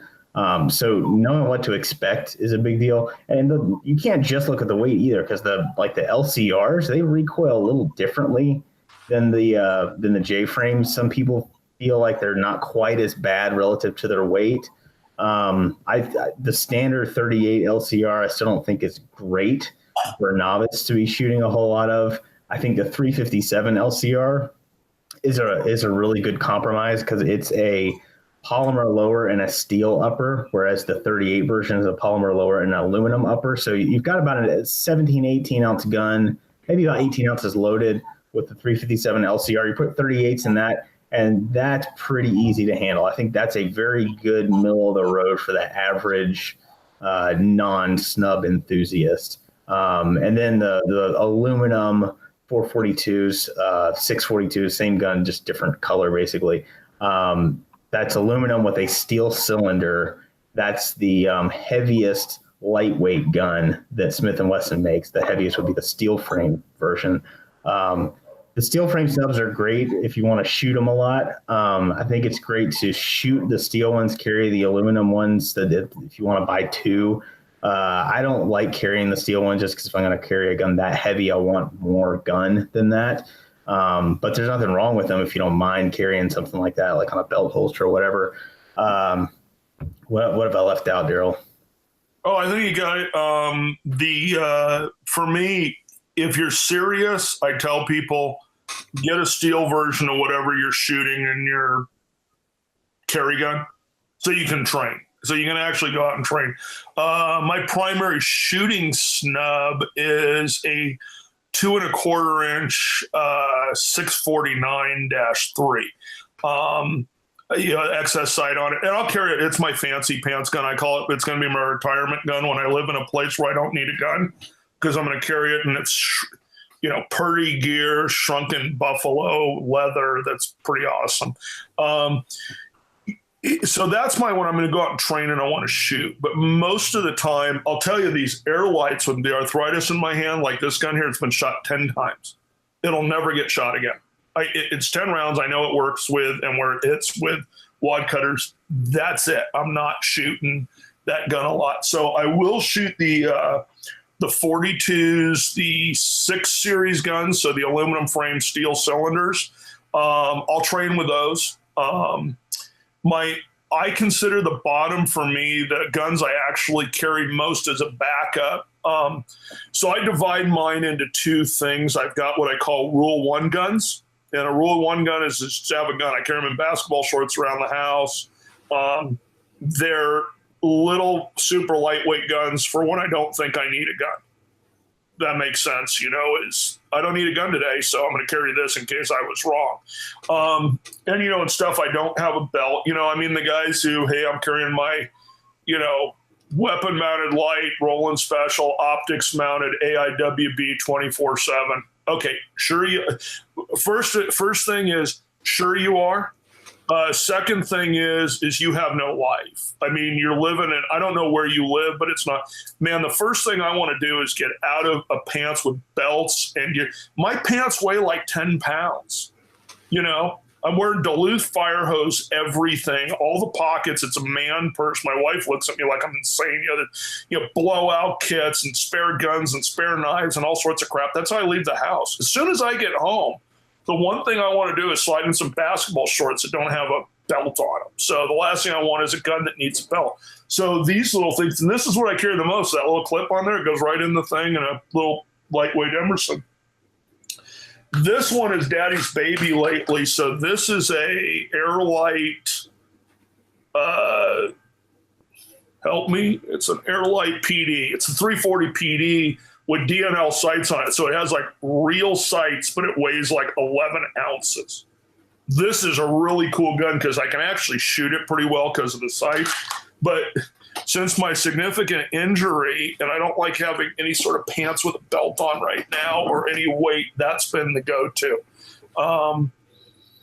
Just because I couldn't put a pair of pants on and carry a Beretta right now if my life depended on it. But I got a bag on my walker for the Berettas in there. The Langdon Beretta's in the walker, tactical walker bag on me. So, but for training, if you're really super, super serious, get a steel version of what you normally carry. And, we've had, I do a revolver roundup. It's Pat Rogers Memorial Revolver Shoot every year. Normally we used to have one day dedicated to full-size steel duty guns and the next day devoted to snubs. It's all snubs now because anybody who ever wanted to learn from a bunch of old guys how to shoot a revolver have already been through the class. So now everybody wants to just do snub stuff. So that's what we're doing. And we've had a couple of students come through and they've shot a steel snub for the entire time and have been able to pull it off because it used to be a much higher round count on day one because, you're shooting 4-inch plus service size guns with 38, so nobody was dying. When you're shooting 2 full days of snub stuff with a air light, you're not going to be a happy camper. People coming in day 2, tape around their hands and all sorts of stuff. So always recommend if you are very serious about carrying these, and again, they're size efficient for what they do, have your carry gun and then have a training gun that's steel or heavier. I'm going to kind of jump into the brands here because the Colts are another thing. Used to be the big thing was the Detective Special, held 6 rounds. It was fairly lightweight for a steel gun it was kind of the bottom end of a steel gun that held 6 rounds. So it was lighter than the Smith & Wesson K frames and held 6. And then they had the aluminum versions, which is the Agent and the Cobra. And those are great carry guns. Those are phenomenal. Because what do you think, Chris? Like 16 ounces? I think. Yeah, I picked up an old 70-something Cobra the other day, and I want to say it's right at 16 ounces. Right. So you had a 16-ounce gun with 6 shots. So there's a lot to, there's pretty well a lot to that. I have one that I have set up as a no snag, deep concealment, in non-permissive environment gun. So it's got the hammer shroud on it. It's got boot grips they don't even make. It's a 1.5 finger grip. That's how little there is there of the grip. And it's the newer one that has the kind of shrouded ejector rod and the ramp sight, which I prefer the older ones better to shoot. But that one for getting out of a pocket or getting out of an ankle holster, which is all I have for it, is a mica pocket holster and ankle rig. And, or I'll use it in Thunderwear or something like that. But it's a deep concealment gun. But, I get 6 rounds in a 16-ounce gun that I can get in. For the record, the Cobra I found the other day was $300. So I know people are used to Colts being like 4 figures, but that's if you're looking at like Pythons and stuff. Some of those older ones, like in terms of quality for the dollar, like I don't think you can do a whole lot better than that. You'll stumble into them. A lot of people are kind of onto the Colts for the money thing now, which kind of brings up on the newer snubs. I have one big issue with them that is a huge pet peeve for me, but not necessarily everybody else. But the new Colt Cobras are what I consider a great fire extinguisher gun. For your people who are going in, they've got Glock plus money. They're never going to train. The people who I just want a gun in the house. I want to take a class for my carry license and have a gun in the house. I'm probably not going to carry it. Those people, that new Colt Cobra is perfect. They got great sights. The action on the trigger is great. They're heavy. They're a full steel gun. I found mine to be utterly reliable. Like I said, the sights are good and they're easy to change depending on what you want. So like I said, they make a great sock drawer gun, stashed around the house, and they're small enough you can stick in a back pocket or something. It's that weird knock at the door. I just don't know. You'll grab the gun, put it in your back pocket, and go answer the door. So for a lot of people, they're good. I just brought them out to a women's class, and the ladies were pleasantly surprised how easy they were to operate for them. One poor lady I had, she said, I don't carry with around in the chamber because I'm not comfortable. You should be carrying a revolver. She's got 4 semi-autos, the different, between the boyfriend, guy at the gun counter, whatever, has put her into all these different autos. None of them fit her well. She's not comfortable carrying them loaded. She's not really comfortable cycling them and doing everything. And I'm like, she picks up my Cobra and she's like, why did nobody show me this? And then she shot my 686 SSR, and she was just a death ray with that thing. So she's like, I would have been a perfect candidate for these. She just wants a gun and to stick in her purse. Purse carry and pocket carry are basically the same thing. What goes on in purses is a bit crazy. And you think about pulling one of those little 380s. Picture pulling your Glock 42 out of a woman's purse, get snagged up. You're going to have the exact same problem as trying to dig that out of a pocket. And then when it doesn't come and you're panicking and your finger's in the trigger, things will get very exciting there. So my wife has a steel 642, 2¼ inch. She shoots really well. We've got some big grips on it that are grippy. And that's really kind of her serious carry gun. So when she used to come visit me downtown, she'd get on the DART train, sit with her concealed carry purse with the gun in there, and she'd put the purse in her lap and literally be sitting on the train with her hand gripped on the gun, casually sitting there. Somebody wants to take the purse is coming, gun staying with her. This is going to get ugly. Gets assaulted. She's got the literally gripped in hand on the gun. And it made more sense. Yeah, and it isn't like she doesn't shoot a PX4CC. She's got a gun hand built by Ernest for her. So it's like she does really good with a PX4CC, but that little 642 for her solves a lot of real world concealed carry problems. And again, it's just she just doesn't want to get robbed or raped. So it's a get away from me gun, And the steel guns are easy to shoot. So there's nothing wrong with sort of these steel snubs for, again, that sort of part of the population that doesn't want to do a lot of the high-end gun handling, wants to be able to really look at the gun quickly and understand if it's loaded or not, be able to do the handling. Administrative handling, everybody leaves that out of the equation. Matt, when have all the bad things at your police department happened? Usually on graves when no one's around. But it's administrative handling. And yeah, at the office. Yeah, it's always a cleaning accident, which is some sort of BS for God knows what. But it's almost always the administrative handling stuff that causes all the problems. But see, it's not cool to do administrative handling training or to start looking at a selection of equipment based on how much time you want to spend on that BS admin handling. Nobody cares. Yet that's where, if you look at negative outcomes, as Claude Warner likes to talk about, all the less than optimal stuff seems to come out of that administrative handling that nobody really wants to spend much time on. And the revolvers solve a lot of the administrative handling issues, for most people. Well, when we have to break it down, we don't need to press the trigger. No, you don't have to do much. Yeah, your finger. Heck, you can be on the trigger while you're opening the cylinder, and it ain't gonna go bang. Which is like, and how many people you watch them disassemble a gun with a finger on the trigger? How many times have you watched most people here's the thing. Most people when they pick up a gun, where's your finger go? When you're dancing at the club and you do a backflip and your Glock comes flying out, you pick it up by the trigger. Watch people pick guns up at gun stores. Most of the time, fingers in the trigger. All of a sudden, that 12-pound double action trigger is looking like a pretty good thing, for how most people handle firearms.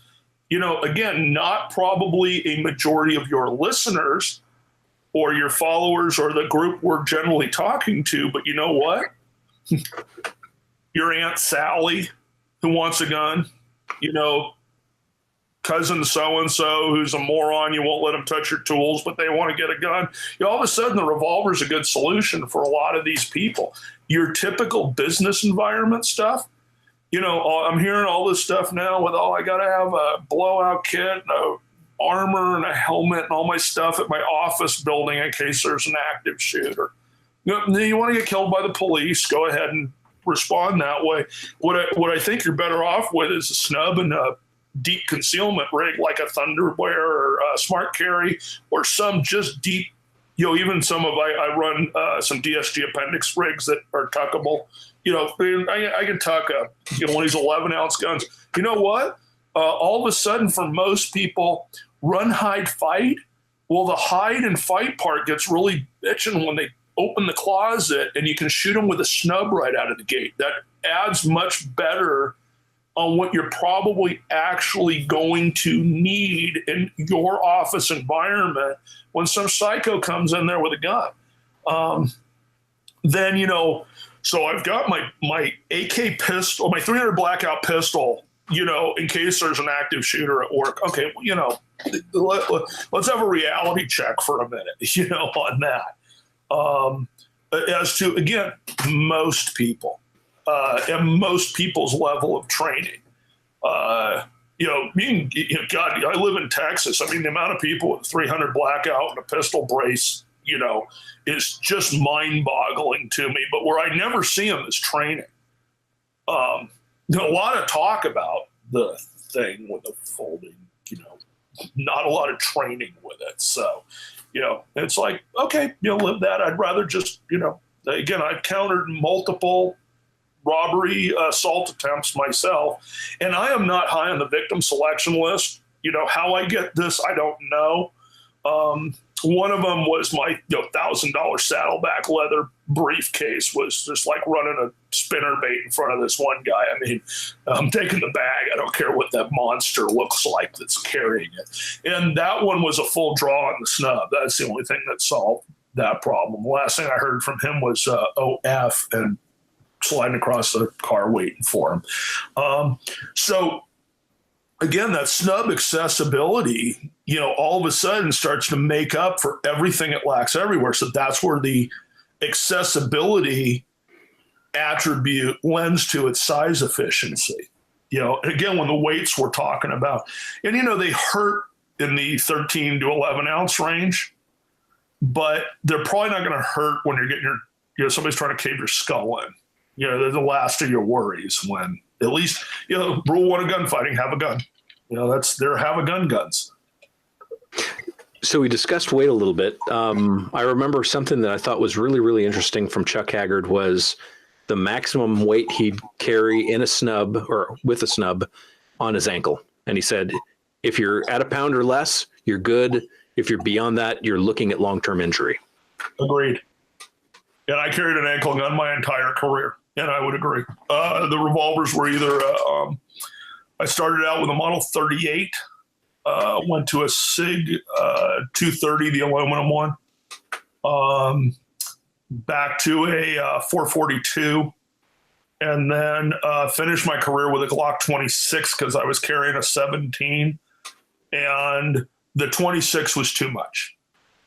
Is sort of the reality of that, is the 26 was probably a little on the too much side, but I was really looking at the, same magazines, you know? Yeah. Yeah, I load everything off of this, and it sort of made sense. And I had gone to the 17 because I had been carrying a USB 45 before that. Is just my arthritis in my hands. Is I couldn't train with the USB to the level. I was shooting 50,000 rounds of 45 a year personally for a decade of department ammo.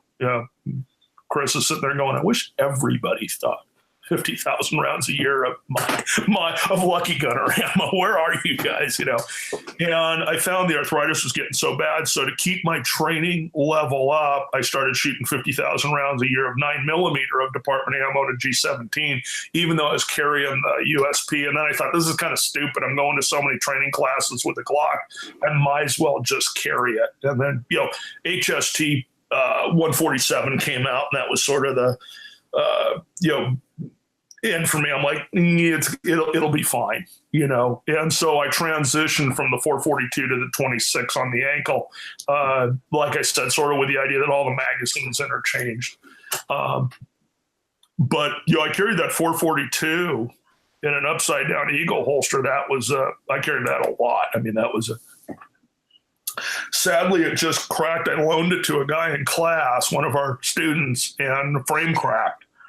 And sent it back to Smith, and it had a TJ Custom Action job. It was pre-lock. It was Daddy's little baby. Had a 1993 set of Coca-Cola Spiegel grips on it, which are now on something else. And it's like, you send it to Smith and go, oh, we'll send you a 442 back. Oh, no, you're not sending me a $339 lock new one that kind of sucks for what I just sent you. So they ended up sending me a 43C in 22. It's not quite right enough for me to carry, but it's a good training gun for my 340. So that's the other option with a training gun too, is instead of going to steel, you can go to a 22 trainer. And that's another good option. That actually is a good transition to using it as a training tool also to include laser grips, which is another Haggard thing that he's always talked about. I'm not a fan. Okay. I have them on a couple of guns, and I have them on primarily the guns that I use support side carry. Because I find the lasers on the wrong side. I'm so kind of drilled in on where my finger goes into index when I've gotten very good of not having my finger on the trigger all the dang time. It's the fingers on is because I'm actually pressing it. So a lot of times when it's being deployed, they're being flat finger. People at gunpoint are probably going to be, and I'm a big low ready guy, is don't start covering people until you're ready to really shoot them and stuff. So that's where I don't find the big use for them. Where again, support side, where now the laser's on the correct side for me, it is I do have them on that. It's a very good option for most people. It's just for me, I find it a distraction because I find myself looking at the dot rather than looking at the sights that I know where they are. I'm big on putting a front sight between me and everything that's scary. I don't want to see scary things anymore, so I block it with a sight, but most of my snubs actually have pretty good sights on them. I'm pretty adamant about most of the stuff I do. Any kind of serious carry with will generally have pretty good sights, everywhere from pretty good to exceptional. I like the laser grips primarily because they're just good grips. The Crimson Trace ones, the boot size grips, the real short ones. I think they discontinued that size for the LCR for some reason. They still make them for the J frames though. I would use those grips even if they didn't have a laser on them, just because they fill my hand just right. There's just the right amount of like padding on the back strap. That's going to be different for everybody, but I just like them as grips. I also like the laser though for a novice who's not used to just getting a good index and using the front sight, because most of them do have lousy irons. I like them for now. Having trained with them quite a bit, I do find what Darryl's talking about, like it being a distraction sometimes, but having shot quite a bit in low light and fading light, as it gets darker, if the gun comes up and I can't see the sights, my vision just automatically shifts to where that dot is on the target. So I've got the laser now set up so that I can't see it. If I've got my sights aligned and I'm looking at the sights, I can't really see the laser, at least not up close. But then if I can't see the sights, I'll just target focus and it's there. So I think it's a good low light tool. I also think it's good if, one of those weird situations on your back, on the ground, whatever, and you need to take a shot. Of course, that's going to be mostly near contact distance anyway, but it kind of gives me a little peace of mind. So yeah, if they weren't such good grips in general, I probably wouldn't go out of my way to get the laser grips. But the Crimson Trace, they've done a really good job with that. They haven't done the same with the K frame grips. The KL frame grips are horrible. I think those are just a very poorly shaped grip. But whoever designed the J frame grip knew what they were doing. So. Yeah, one of the big problems is I've seen so many what I call stupid cop tricks with lasers that I get very jaded about them on that. I'm of the opinion every less lethal thing cops have should have a laser attached to it. Because I used to see what I call Jesus syndrome, is where they tell the cops, go ahead and shoot me. And then when you don't get shot, they're Jesus, it's over empowering. So, guys will put dots on them and everybody's, I'm using it to intimidate people. Okay, well, when the guy says to shoot me and you don't, he wins. You know that, right?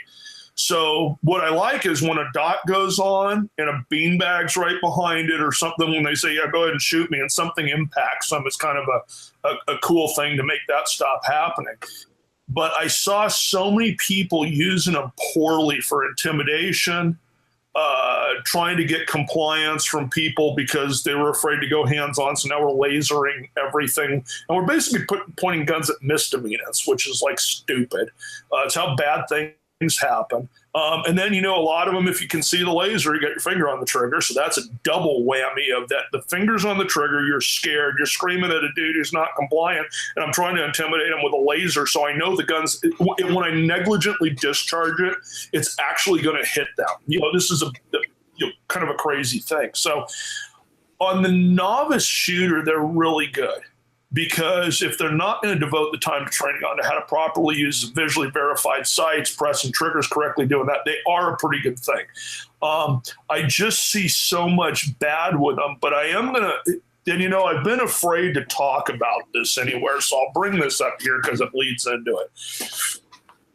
One of the things I've noticed on some of the active shooter stuff, and I'm trying to look at this from a training aspect as opposed to being morbid about it, if these poor people are getting massacred by savage, evil people, maybe we can learn something from it. So I started looking at some of the efficiency levels of the shooters who are coming in with lasers who are not trained shooters at all. Most of them are being video game trained, and I'm not trying to do the whole video games are the evilest thing. What they are, though, is they are trained to use dots and lasers because of their target focus, using a laser to guide, and that's what they're training on. So when they get it on their gun, when they had the shooting at the video game thing and they released the audio of that, one of the things I noted on the audio was the pace of the shots was very, very controlled. And I sat there and I go, wow, I wish we could get cops to shoot at that controlled level pace. Well, what was controlling the pace was he was shooting to the laser and shooting very efficiently because he was basically shooting to the speed he could see his sights, in which case was the dot. It sort of sets in on how important not outshooting your sights is, and that we can sort of learn from some of these things. So for a lot of novice people, if you can, who haven't developed the clock, their subconscious clock on speeds to shoot to target acquisition, it can be a big help. Unfortunately, the other side of that is they tend to over rely on it. I remember in the middle of a qualification, we had one of our officers laser on his gun shooting a backup course. And it was, noon on a sunny day because they could, executive management came at lunch, on the clock in the department car.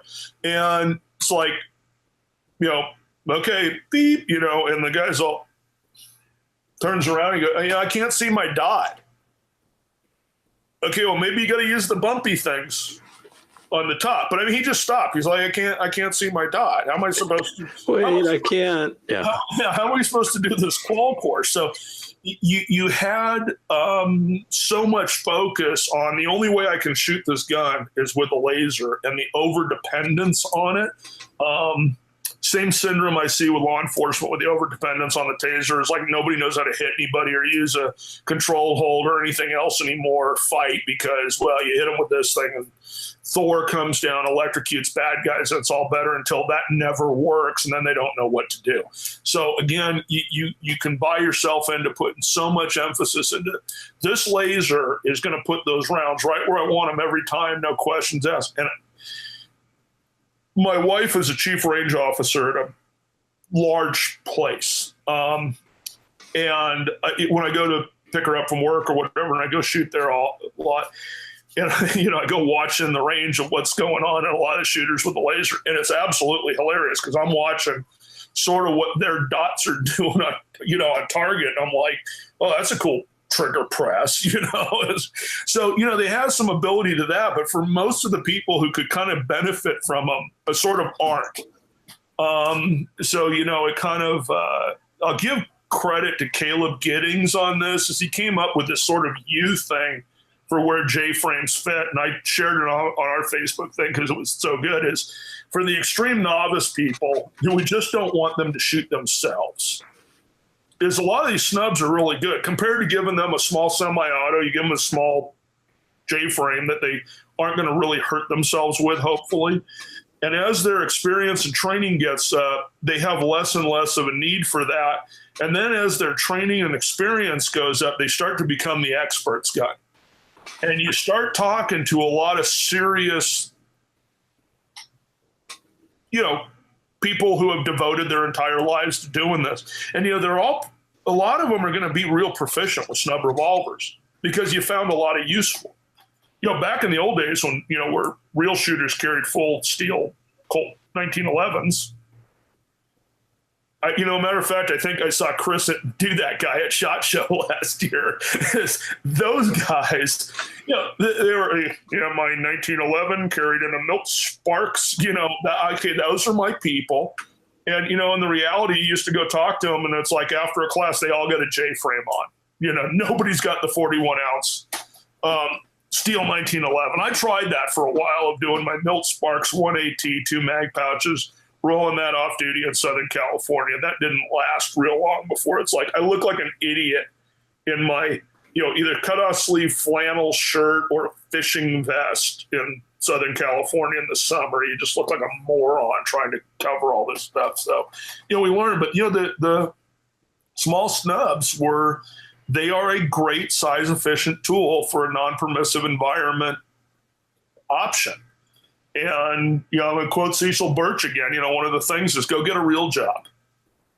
Go to work like I did for a while, where if you're found with a weapon, you're immediately terminated. I was retired, so I didn't give a crap if I got terminated. And I looked at them straight in the face, and I'd say, I do not have a gun. Because I got asked all the time, do you carry a gun? No, I do not have a gun. I had 2 guns, so I wasn't really lying. I really worded that specifically. But should have anybody saw or figured that out, I was done. And there's a lot of people in our circles who do have a real job, where if you're found with a firearm in a working environment, you're done. And you're never going to get another job, because that's going to, when they call your previous employer and you got terminated for having a firearm at work, well, all of a sudden a little tiny airweight revolver in smart carry or some deep concealment rig starts to make a whole lot of sense. That at least and then when you go to your car, grab your, in my case, grab your fanny pack full of death and, load up for the drive home. But at least while you're at work or in this environment, you can at least be armed. And a lot of people aren't going to, in a manner that's not going to, in a very low profile manner.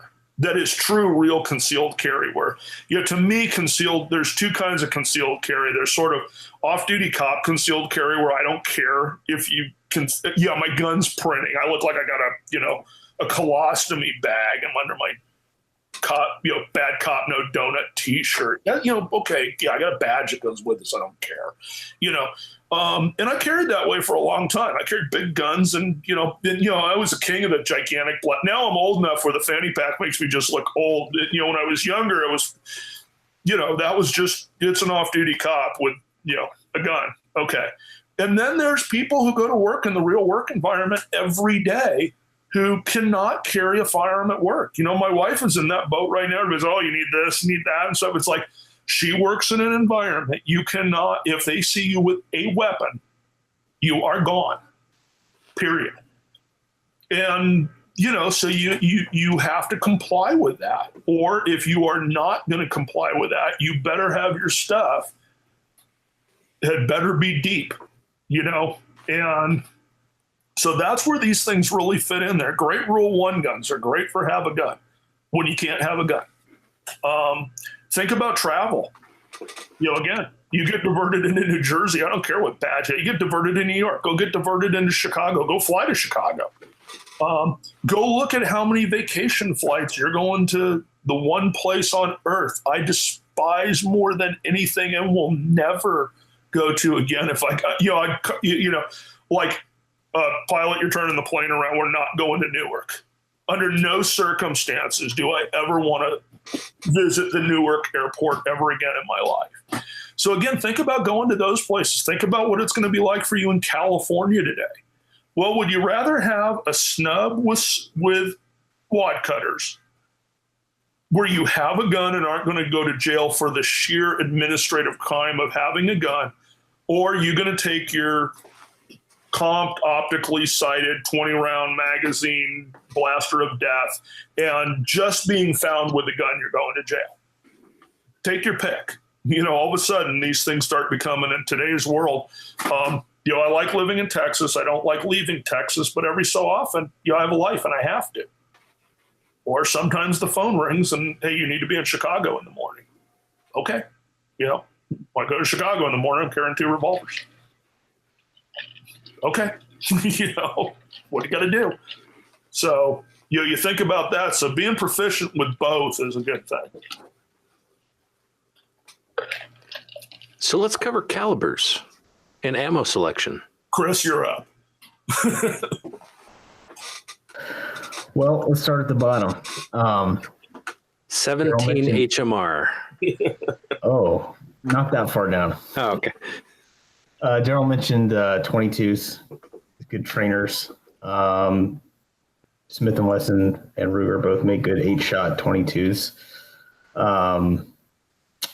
They're great for fun guns if you just want to make a lot of noise. Great for training. I have a blast shooting the 43C. Like I can shoot 500 rounds through that in an afternoon and not even really think about it. They do get gummed up really fast, so you kind of have to bring a cleaning brush with you and keep the under the extractor star kind of cleaned out. But if you shoot the 500 rounds through in your revolver, that's probably going to be an issue. But with that dirty 22 ammo, it can happen a lot faster. But for carry, I don't know. If you want to carry 22, a lot of people like the Velocitors and the Stingers, both CCI ammo, a little higher velocity than normal. I think the Velocitors might be a little better in terms of ballistics out of a snubby barrel, but it's probably kind of a toss-up. 22 Magnum, I mentioned that last week. It's surprisingly good for what it is in terms of ballistics anyway. I still would probably go with like a CCI mini mag or something, but the Gold Dot actually was fairly decent in our little preliminary test. Expanded a little bit. I don't know that it would always do that, and I haven't tested it enough to be real confident about that. So that's why I say the mini mags. But ammo selection is a little sticky with the smaller calibers anyway. Up from that, you've got the 32 family of calibers, which have recently become near and dear to my heart. So there's basically 4 of them. If you're not familiar with them, there's 22 short, 22 long. 32 short, 32 long, 32 H&R Magnum, and then 327 Magnum. And they're all backwards compatible. So if you've got a 327, it can fire all 4 of those. If you've got a 32 H&R Magnum, it can fire the bottom 3, etc. 32 short is pretty much useless. Not good for much of anything. It's basically obsolete. The 32 long, there's a lot of snubbies floating around out there that are chambered in 32 long. The old Smith & Wesson I-frame, so it's like a J-frame, but it's got a shorter cylinder. It's in proportion to the size of that round. So the frame is actually shorter. It's smaller than a J-frame. There's a bunch of those out there. And then later on, when they started using that same model, but they basically consolidated. So they used a 38 size frame for the 32s, and they called that the Model 30 when it was chambered in 32. So it's the size of a J frame, but it's still a 32 long. I think that might be another caliber that punches above its weight. I've messed around with 32 long wad cutters a little bit, and I've been surprised at how much they'll penetrate in gel. You get 6 rounds instead of 5. If that's all you got, then that's all you got. But I would look into a wad cutter for something like that. 32 H&R Magnum, that's what I'm carrying now a lot. I've got an old, it's old now, but it's really like from the 90s. Smith & Wesson 332. That's a 32 H&R Magnum, aluminum frame, titanium cylinder. So it's one of those like 11-ounce guns, but you can actually tolerate shooting it. The only problem there is the cost of ammo, because it's not like shooting 38. It's a little more expensive than that. And the problem with the 32 H&R Magnum is there's only a couple of companies making ammo, and it's really tough to find it for less than like 60, 70, 80 cents a round. So you're not going to be practicing a ton with that. So most of your practice ends up being with the 32 long ammo. But out of that little titanium gun, I can shoot 32 longs all day. It's a lot of fun. Loaded with 32 magnums, it's still not, I think it's still more pleasant to shoot than 38 with wad cutters in that size gun. And again, I get a sixth round out of it. The 32 H&R ballistics, I think they're approaching 38 special ballistics in terms of what kind of penetration I'm going to expect. You're still going to have a hard time finding a round that's going to penetrate and expand out of a 2-inch gun. But like Black Hills and I think Buffalo Bore are both making 32 H&R Magnum. I believe it's an XTP bullet, and that penetrates pretty good. It doesn't expand because it's an XTP. But it penetrates pretty good. And then Federals, I think the only one they're still making in 32 Magnum is a lead flat nose bullet, and that's probably just fine too. I think that's penetrating at least 18 inches in gel. So I think that's a great middle ground. I just wish it was more supported by the industry and there was more demand for it. I think it would be the go-to caliber for Snubbies if it wasn't for the ubiquity of 38 special. Then up from there, of course, 38 special. A lot of your guns now are going to be chambered in 357 Magnum, like the lightweight 340 that Darryl has. That's a 357 Magnum gun. I guarantee you Darryl's not shot more than a couple of Magnums out of it, if any. Am I correct? 0? Yep. If you do that, you'll only do it once because it's just straight up painful. I don't care who you are.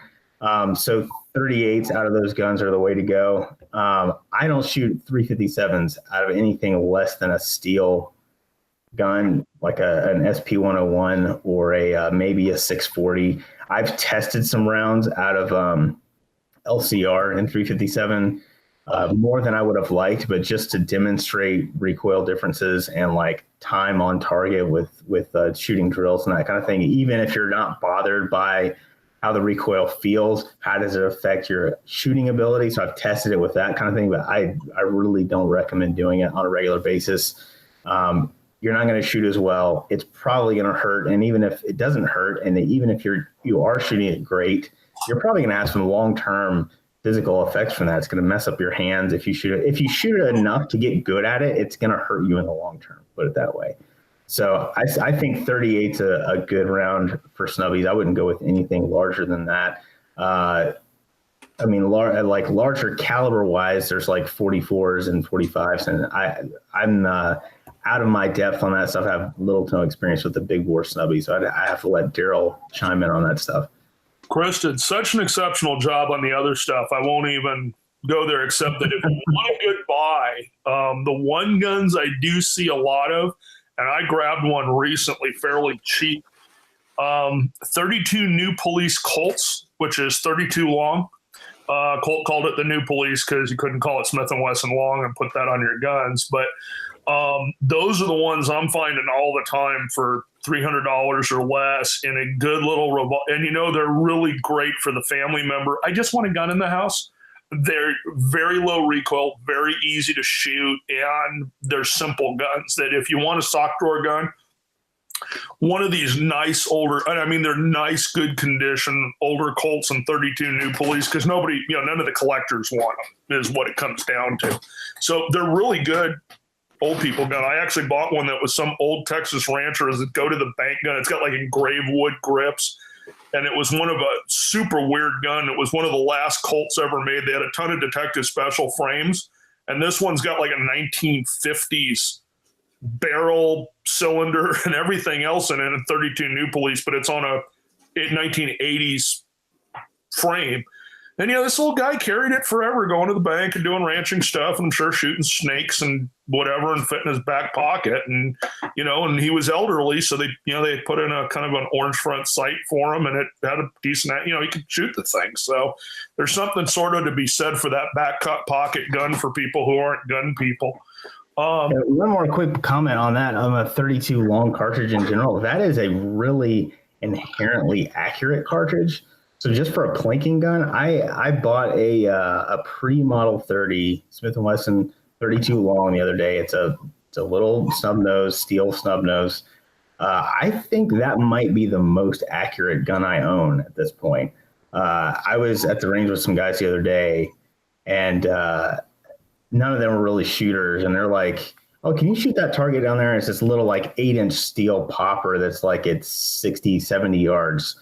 And I pick up my Langdon Elite LTT, and I'm like, yeah, I can probably hit it. So of course, I crank off like 10 rounds and don't hit it at all. And then I pick up that little pre-model 30, first round, ping, second round, ping. And I'm just like drilling this steel with this little snubby. And part of that's just the inherent accuracy of that round. I don't know why, but for whatever reason, you can drive tacks with it. Yeah, some of those things are surprising. A bunch of years ago, I was AIing for Mark Fricky at a class, and Mark is just a god on these guns. I mean, he is really good on the revolvers. And we did a walk back drill on an IDPA, steel thing. I was shooting one of the last of the real Austrian Glock 19s. There's that one little serial number range that they were actually really made. It's you'll never get me to sell it, Glock 19, it works, it ejects and extracts and does everything super accurate. Mark was shooting a Smith & Wesson Terrier in 38 Smith & Wesson, and it took me to 225 yards to drop Mark on a walkback drill. He hit to 225. I got it at 250, and I think Mark missed at 250. It's frightening with a guy shooting a 38 Smith & Wesson Terrier, which again is smaller than a J-frame Smith, in an anemic 38 Smith & Wesson who is shooting with whatever you have out to that distance. So you can get good with these things. Now, as far as big bore snubs, that was a big thing for me. I just got an ASP, which was a 44 special, Ruger Speed 6 converted to 44 special. I'd wanted one since it was on a magazine in the 80s and had never seen one. I gave up a kidney and got one recently. But I was big on big bore snubs, particularly when I was carrying a big bore primary revolver. I'm addicted to the things. There's a place for them. It used to be very much in the outdoorsy world where you needed sort of a compact gun for maybe a pouch or chest carrier on a hip, with some waders and stuff. And you could, everybody had their bear gun, which is, bear guns are sort of the things that I have. I have 482 bear guns, and have, I've never been to Alaska. I tend to correct that, but I've never been. I did have one bear encounter in my life, and luckily I was carrying a snub 454 Casull Ruger Super Alaskan. And you end up with, they're not super practical for today's world unless you live in a band state world and you're using it as your go-to trouble gun. So I was supposed to go on a military contract a few years ago to, I think it was Fort Drum in New York. So I was going to be in, New York for a month. And so I was all set up, Smith & Wesson 627, 8-shot, and normally in the old days I would have had a 44 mag version of that with specials in it or something. But I'm sitting there going, if I got to go to New York and an 8-shot in-frame snub that I could hit with, there's worse things in life than that. So what the big bores will get you is they perform real well. When I researched my agency's shooting, we never had anything but a one-shot dump with 45 Colt. Every single shooting that connected was one round. There's something to be said for that. It doesn't always book out right or gel test right or whatever, but there's something about, and particularly when you get a big bore bullet driven at a medium to highish velocity and they hit bone, tends to be one of those life-altering things for the person who's in possession of that bone at the time. And it's just basic hard things hitting hard things harder, so there's that. But the one gun I carried extensively when I was working Ghetto Bike Patrol, my backup was a Smith & Wesson 296, which was a Scandium. Chris, those were Scandium, right? I think it was one of the first Scandiums. Yeah, I think that's right. 5-shot 44 special with a humpback like the bodyguards. And tell you what, 200 grain 44 special out of that thing. And we shot it at the Revolver Roundup into gel last year, and I think it was probably the most impressive performer. That gun's since been to Bowen for sights and an action job. And what it allowed me to do is I carried a big bore gun that worked really well. I was doing a lot of mountain biking in that era, so that was also my mountain biking gun, because I was really worried about mountain lions and people wanting to steal my bike on a trail, and that was just a great gun for that. So there's sort of a place for them, but not much, unless you're limited to, I can't carry what I want. They're really good for people who want to carry a 45 ACP and for whatever reason can't because they're in some kind of weird place, and or again, Alaska, things like that. There's sort of a place for those, but for general carry, they're hard to carry. You need a real belt and a real holster with most of them, or the super airlights. Like I got a 329 Night Guard, so it's like a 23-ounce 44 mag. I'm afraid to shoot it. It's new in the box and has never been fired. If anybody wants to work me a deal on that for a 315, I will happily do it because I'm literally afraid to shoot it. I did a test years ago for Hamilton Bowen on his sights. I was writing an article, and one of the guns he sent was one of their, it's a 4-inch airweight 44 mag. It was a 329, Chris. Is that the? Yeah, I think that's right. All black 4-inch barrel Scandium 44 mag with 329, yeah. Yeah, it was wood grips, was one of the worst painful experiences I've ever had in my life. I was like, oh my God, this is horrible. And this is from a guy who's got like more 44 mag snubs than anybody should be allowed to own. And I was like, this is stupid. Some, like I said, my Ruger Super Alaskan, though, I got to say, that little, because of grip design and sort of the gun, again, it's a Bowen gun with sights and a lanyard, because a lanyard keeps evil spirits away. Ken Hackathorn told me that, so it must be true. But that thing has been my fishing outdoor gun for a lot of years, and it is actually more comfortable to shoot that snub-nose Ruger with 454 Casull than my 7.5-inch Magna-ported Freedom Arms gun. So that's another one that would make, it shoots 45 Colt, shoots, low rounds, high rounds, all the way up to like full house killing buffalo rounds out of sort of a snub. For me, it was always easy to carry fishing or in a chest pack.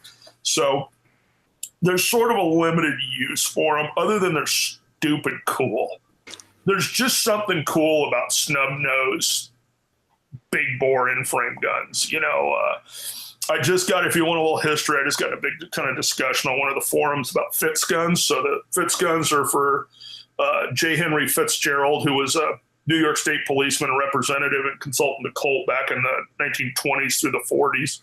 Or actually, I think he started even earlier than that. But it's the cut trigger guard, bobbed hammer, short snub barreled. Well, a lot of guys, oh my God, they cut the front of the trigger guard. It's dangerous. It's horrible. It doesn't fit with anything we do today. Okay, I get it. Okay, yeah, and I have a couple really cool Fitzes.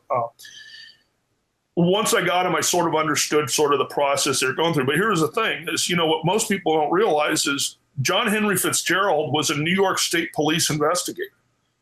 He wore overcoats with, good Lord, stop. He wore overcoats.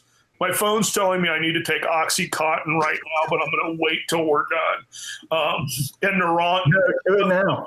Nothing like a numbing and a moron pill to have a fun interview. So he would wear big, heavy overcoats because it's Northeast, and they wore gloves. And contrary to what all the, my rights and I'm going to open carry at Starbucks and okay, whatever.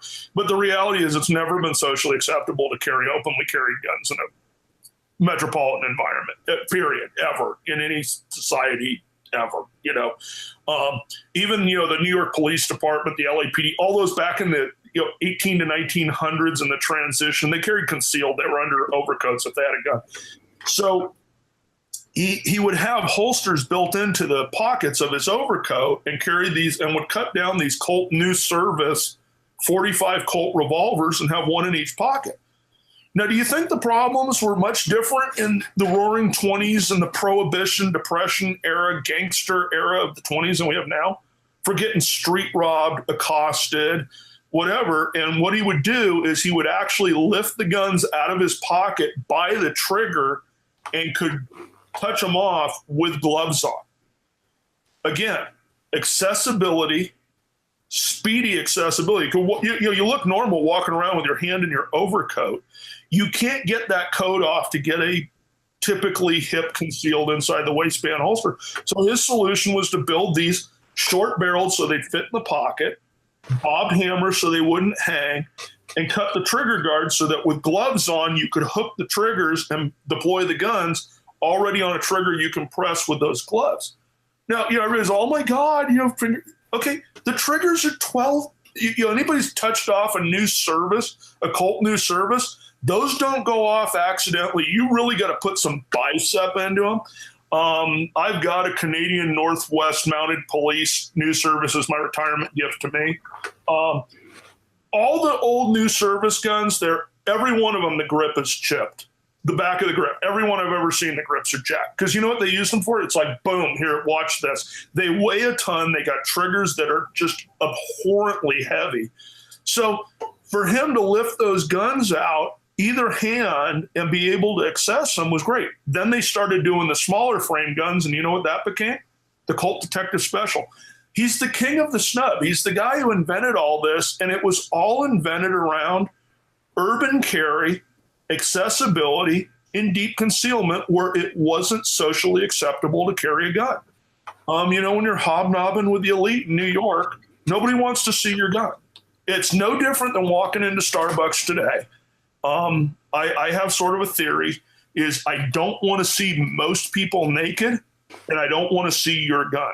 So there's some people I do want to see naked, and there's some guns I do like to see. So if you're carrying an engraved 1911, like a $3,000 rig with exotic leather and stuff, yeah, go ahead, because I want to see that. But your Phobos and your whatever, that's never been acceptable. And that was not acceptable then. We were also transitioning from horsebound transportation to vehicle transportation. We're transitioning into generally accessible public transportation. Holsters changed, carry method changed, all that. John Henry Fitzgerald was sort of the push behind building smaller concealable guns. And you want to know what the Glock 42 of the day was, or the 43? It was insane when I've done research how many people carried Colt 1903s and 1908s. Flat, easy to shoot, not a great ballistic cartridge, but God, it's like when I moved to Texas, I find these all over and everyone's got the same story. They're either brand new in the box or they were a sock drawer gun. Or my great-great-grandfather was a preacher and carried it, he carried it in his pocket when he preached. So this is all not new, and we've had this debate, but we had a very famous gun writer who was actually killed dropping one of those 1903s. It's the same issue. They just kind of weren't as safe as carrying a revolver in the same circumstances for pocket carry. So, and those pocket autos actually do have an actual hammer inside. They're not like a striker fired, but this was where all of that stuff came about, is all of the same issues we have today, is trying to develop guns to carry in a place that's not socially acceptable to carry guns by people who are not supposed to be carrying guns. And that's where we're at. And it's completely cyclical. 100 years later, we're in the same exact place. It's fun listening to this. And as you guys bring up different guns, I'm looking them up. And on Gunbroker, there is a Fitz special. Hey, a Fitz special, like a Roland special. Yeah. $28,000. Okay, is that Clint Peoples' gun? I can't tell. I don't know. Okay, has it got stag grips on it and a Texas star on the side and some engraving? No, it looks pretty clean stock. So one of the most famous Texas Rangers, Clint Peoples, he was into the whole Ranger image, all the Gucci belts with an engraved all the engraved guns and stuff. He carried one as a pocket gun. His gun is for sale right now. It's at Jackson Armory, where I have I have my own chair in Dallas. If you're ever in Dallas and you don't go to Jackson Armory, you're wrong. His gun is sitting in there. And I think it's starting at 20 something. Okay. They bring big money. I have one that was carried by a Texas state investigator, and then he went to work for a huge international corporation, and he traveled overseas with this thing. He's had some federal agent status as well. And, it's a really cool, stag handled fits, and it looks like it's done in the factory, shipped in 1940 to Puerto Rico. And, they're just super cool guns because most of those, who carried those? They were the Roland Special of the day.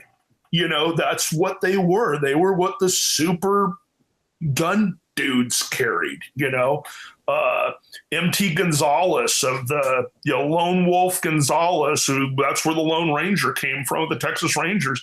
He had his 1911 setup that would cut trigger guards, but he also had a pair of engraved 1926 44 specials, fully embellished engraving, cut triggers, the whole 9 yards. That was just if you were a gun dude, that was a thing. Bill Jordan would do half the fits, so he'd cut half the side of the trigger, so it was just easier to get in the trigger guard, but wasn't so much to lift the guns in. But, Jordan had, was like 6'8" with world's massivest hands on top of it. So a lot of these, is this any different than stippling? You're adapting the firearm for what you're doing. The other benefit too, which kind of gets me into the thing nobody ever talks about. So once I got heavy into this, particularly on the LAPD stuff, there were 4 very famous grip makers at LAPD. Two of the biggies were Fuzzy Ferrant and John Hurst. And then there was this other guy nobody's ever heard of named Guy Hogue. And these guys learned from 2 other older guys on how to make grips, but those 3 were more into our era. And once I started buying those guys' grips, and they're horribly expensive now, but all the cops carried them. All the Adam 12 guns had Fuzzy Ferrant grips on. You put these guns in your hand, and you know what they do? They sight themselves. You literally pull them out and you go, oh my God, this is unbelievable. I mean, you just go like this and you're looking through the sights. They're sort of like having a well-fitted shotgun. How much jumping through hoops do we do now? If my grip, I've got to do this, that, and the thing to drive the sights on the grip. Well, the revolver, you just have the grips made to fit, so it drove the sights for you. I have a set of Fuzzy Ferrant grips on my dream gun. They're asymmetrical in that they're set up for a 2-handed hold, right-handed, and if you transition to just the left hand, it sets up exactly the same way, only on one hand, and they're kind of a funky asymmetric shape. Try that with your semi-auto Glock. These guys could craft grips to exactly fit the size of your hand. We can take these guns and fit them to your hand instead of my grip thing. I grip everything differently. I'm kind of weird. I had a moment in my training world.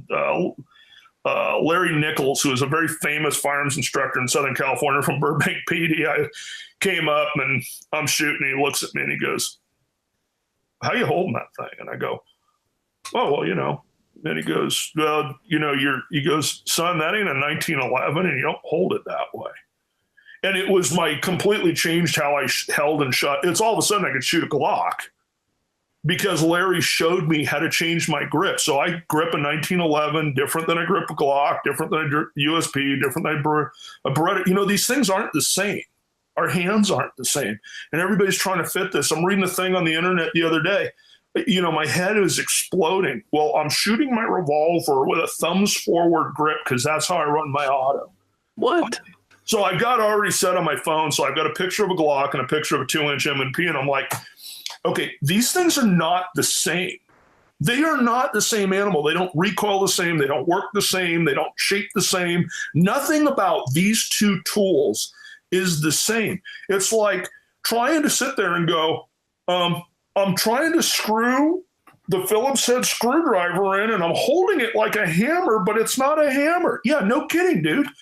Be a human being and adapt to stuff.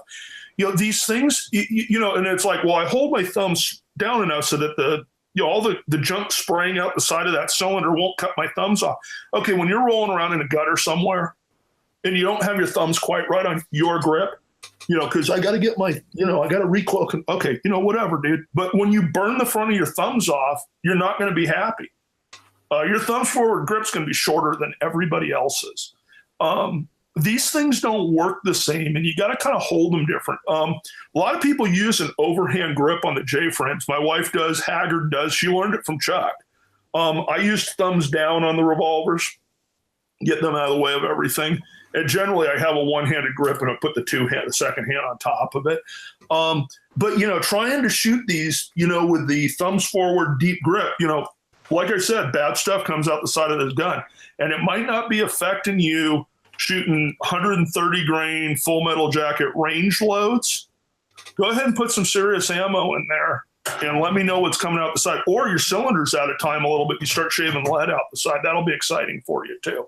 So you have a lot of people who, and I don't blame them, because we live in a Glock internet world and they don't know. Some people are finding out that 11-ounce guns are very size efficient, that don't break and, go bang every time, and I can carry in basketball shorts. They unfortunately are in an age where most of the instructors they're running into have never seriously shot a wheel gun. All of the dudes look like me and grow snow beards who shot these things for serious reels. We used to go out in the 70s, 80s. Guys talk about crime now. I had some guy wanted to slap on the internet the other day, like, well, dude, you've never faced an MS-13 gang member at 2:00 in the morning on a traffic stop. Dude, do you know where I'm from? Where do you think MS-13 freaking came from? Southern California? Yeah, my first day on the job, I went to 7 shootings, not shots fired. I went to 7 gang members shot on my first night on the job, never even made it to briefing. So stop telling me about how the crap's violent. You go talk to guys who worked in New York, Los Angeles and stuff, Chicago back in the 70s and 80s, and they're going to tell you to shut up about what crime looks like. That's where NYPD, used to have homicide numbers in the thousands. Pat Rogers, Ralph Friedman, all those guys in New York, they were pulling guns every night off of people. Matt, you're a cop. How often are you getting guns off? How often are you having a serious armed encounter with bad guys? Rarely. Where I live, very rarely. Where you are pulling a gun right off and they are armed on contact or in the middle of committing a crime with a firearm when you contact them. I was putting up big numbers doing that, a couple a month. Okay, these guys were doing that every night, are getting into armed encounters, and we're doing it with 6-shot revolvers and 5-shot backups. And some went to the detective special because, Friedman carried a detective special because he got an extra round. It's a 6-shot. So it makes sense. But you can do stuff. Again, it comes down to you had to think different. And these guns think different than what you do now. We've researched a lot. We couldn't find a whole lot of police shootings that went more than 6 rounds back in the day, because you know what they drilled into you in the academy in my era? If you take more than 6, you're dead. Period. You better get this done, and this better be one and done, Junior, because you need to get it done within 6. So accuracy was so heavily emphasized, and it was the PPC era. You shot on bullseyes for this whole thing where I'm shooting on bullseye. I'm shooting a B8 because Larry Vickers. Hey, love Larry to death. Do a lot of stuff based on what Larry teaches. I got pictures from the 1920s of Charles Askins down in the Border Patrol. Guess what he's got? Silhouette targets with a B8 stapled up to it. 1920s, because this is all new. Somebody invented it. No, we're just making circles. Is that somebody smart like Larry, Ken Hackathorn, these guys are going, hey, that 5-inch bull is about the size of what we really need to be hitting. So this stuff, you can do good work with these. It's just we have more efficient tools now that allow you to have, the word firepower drives me nuts, because if it doesn't come out of a belt and sort of fired out of an aircraft, that's not firepower to me. What the modern semi-auto has to me is it's a manipulations question. is I have to do less manipulations on the gun to stay in a fight. It doesn't go to slide lock, or it doesn't go click not working anymore, where I have to do a bunch of manipulations on the gun or a speed load or whatever to get that thing back into the middle of a fight when somebody's shooting at me. So less manipulations mean I get to stay in a fight longer, doing less timely manipulations on the gun. Well, we came from an era where you get it done in 6. So the manipulation was going to be, you better be able to have a second gun available, or you better be awfully damn good on those speed loaders. And we set our gear up accordingly. But the reality was you looked at the shootings, they were very deliberate. What we found was guys that shoot 6 and lose, and everybody'd miss. They'd miss, the crooks would miss, everybody'd run off, or they were just dumping crooks. Like I said, our 45 long Colt shootings were all 1 round. Guys would park a 45 long Colt in an upper torso of a human, and we had one that was a leg shooting. Get shot in the femur with a 250 grain 45 Colt, or actually you're going to sit there. It's going to be a life altering event. And that dude had already gotten shot with 638 specials, but as soon as he took one in the femur with the 45 Colt, it was all over with. But all the other ones were one and done. But because guys were parking rounds where they needed to, because you're going to die if you don't get 6. Where look how training has progressed now. It's how fast can I put multiple rounds in, minus any level of assessment? How much are we training to shoot it faster than assessment speed? These things like pump shotguns, lever action guns, or whatever, they are deliberate shooting guns. You need to be deliberate on the triggers. You need to be deliberate at what you're doing, and they tend to work well with shooting inside of assessment speed, which nobody ever wants to talk about assessment speed, where everybody wants to train at shooting much faster than their ability to assess. So what are we parking in our subconscious? Shoot faster than we can assess, and then we're parking in our subconscious that, well, I'll just go faster if it's not working out for me, which is not usually a solution for success.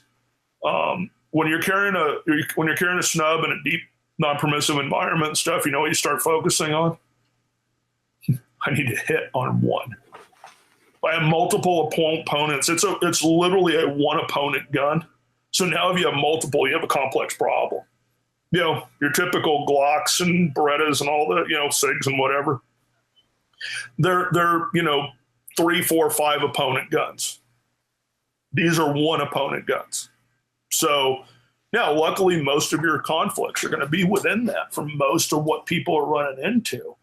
Or if you can solve the problem quickly with an efficient shot. If you carry one of the, one of my big things is, again, that you thing that Caleb came up with.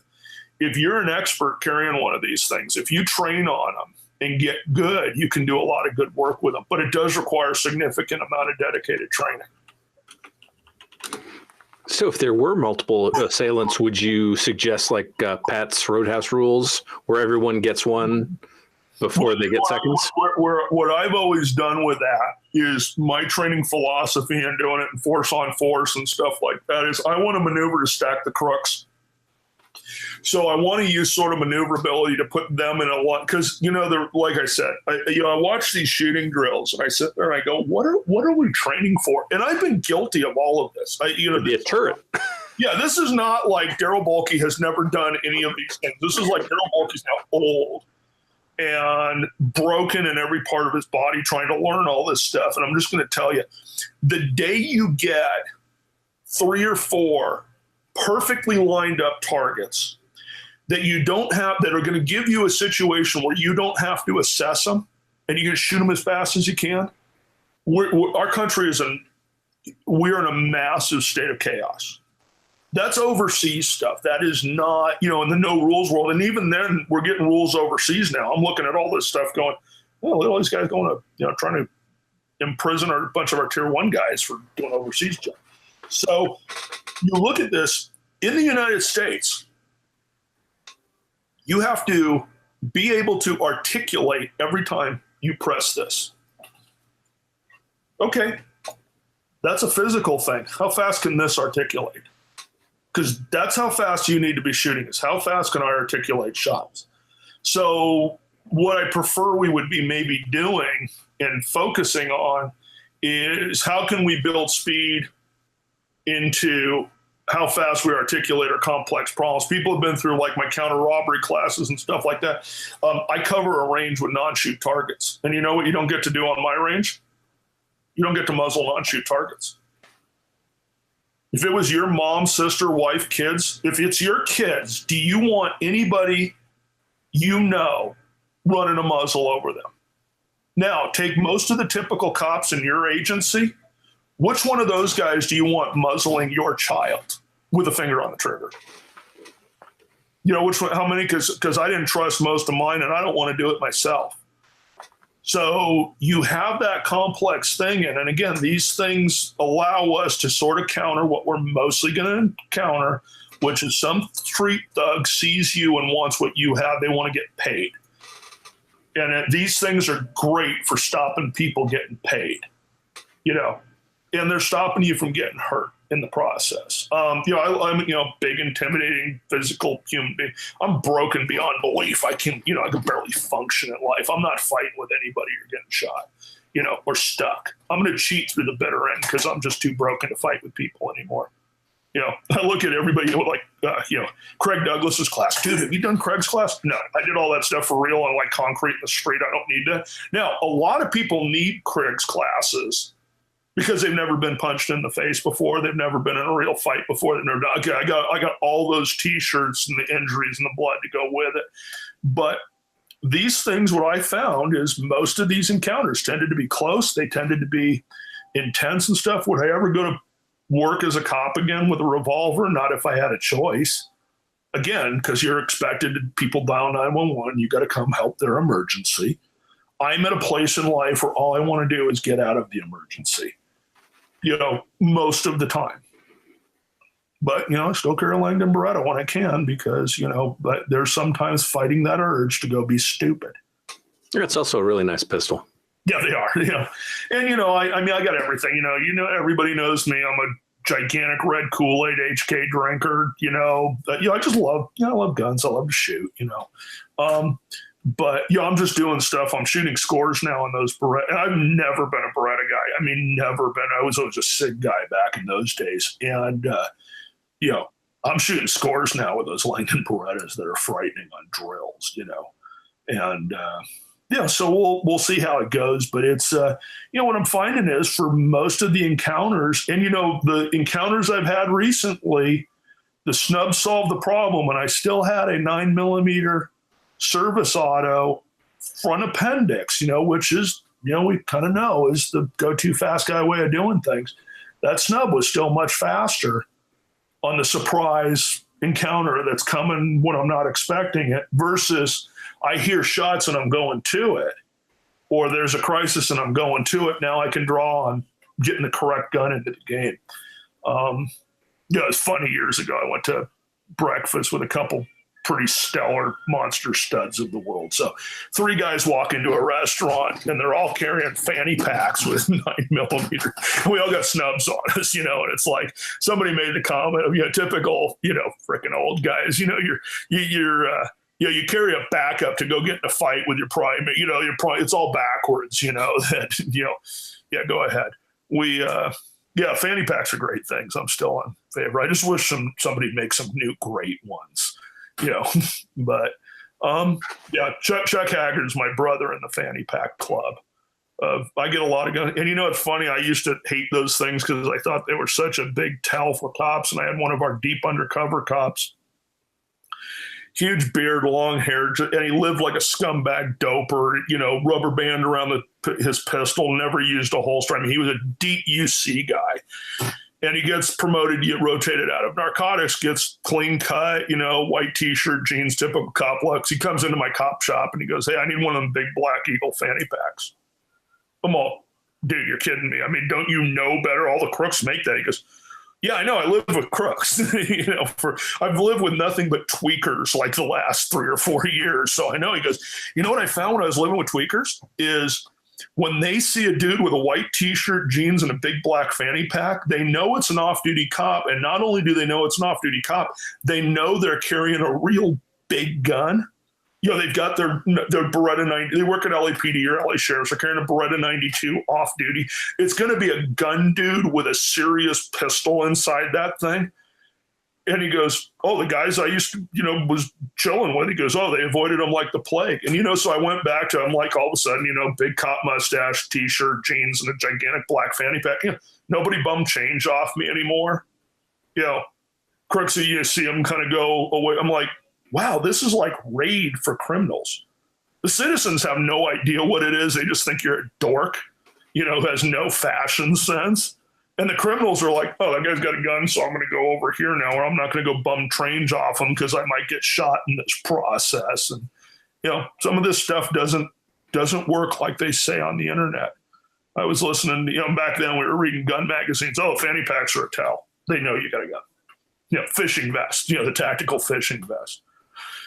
Yeah, you're armed. How many times has Tom Givens gotten robbed? Guy dresses like he's out of an IDPA match. I mean, and I love Tom to death. I mean, absolutely, Tom's my hero. And I'm like, dude, the guy's got a fedora and a fishing vest. Really? Everybody knows that dude has a gun. And what's frightening, absolutely frightening, you talk about your Glock 35. Yeah, Tom's in one of our classes. We're running a 2-second standards. From concealment, Glock 35, from a behind the hip concealment holster, from the fishing vest, like 1.9 something, 6 rounds into the bull. And Wayne and I look at each other and goes, did he just shoot a 2-second bill drill from concealment with the Glock 35? And we're like, yeah, Tom's frightening. We're like, okay, never mind. Don't mess with old people. Nice. But of course, he's not doing CrossFit, so he has nothing to add. Oh, yeah. He doesn't know anything, so. So I've got a question for you. Going back to the little tiny snubbies, I remember talking to my chief, my previous chief before the one I have now, and he was of the older generation law enforcement, I think he carried a, what was it? It was some form of 357 Colt Python. And he said on his draw, he would already be applying pressure to the trigger as it's going out. Do you also do the same with a snubby? No, no, I don't do that with much of anything. That used to be the way the hot high speed low drag DASA guns were, which I lived with my whole life. Was you're going to time when it's going to go off, and that never seems to work out. So currently on my DASA guns, I'm sort of on the Langdon program of that. If you get up, you get your presentation, do you have your sights? Once the sights are confirmed, you can start early on that trigger press, but it's on confirmed sights. I'm a big advocate. I had a conversation with John Helms years ago, and John is a legend at LAPD with SIS. John, there's not many people more knowledgeable than John about interpersonal shooting people under the Ninth Circuit Court of Appeals.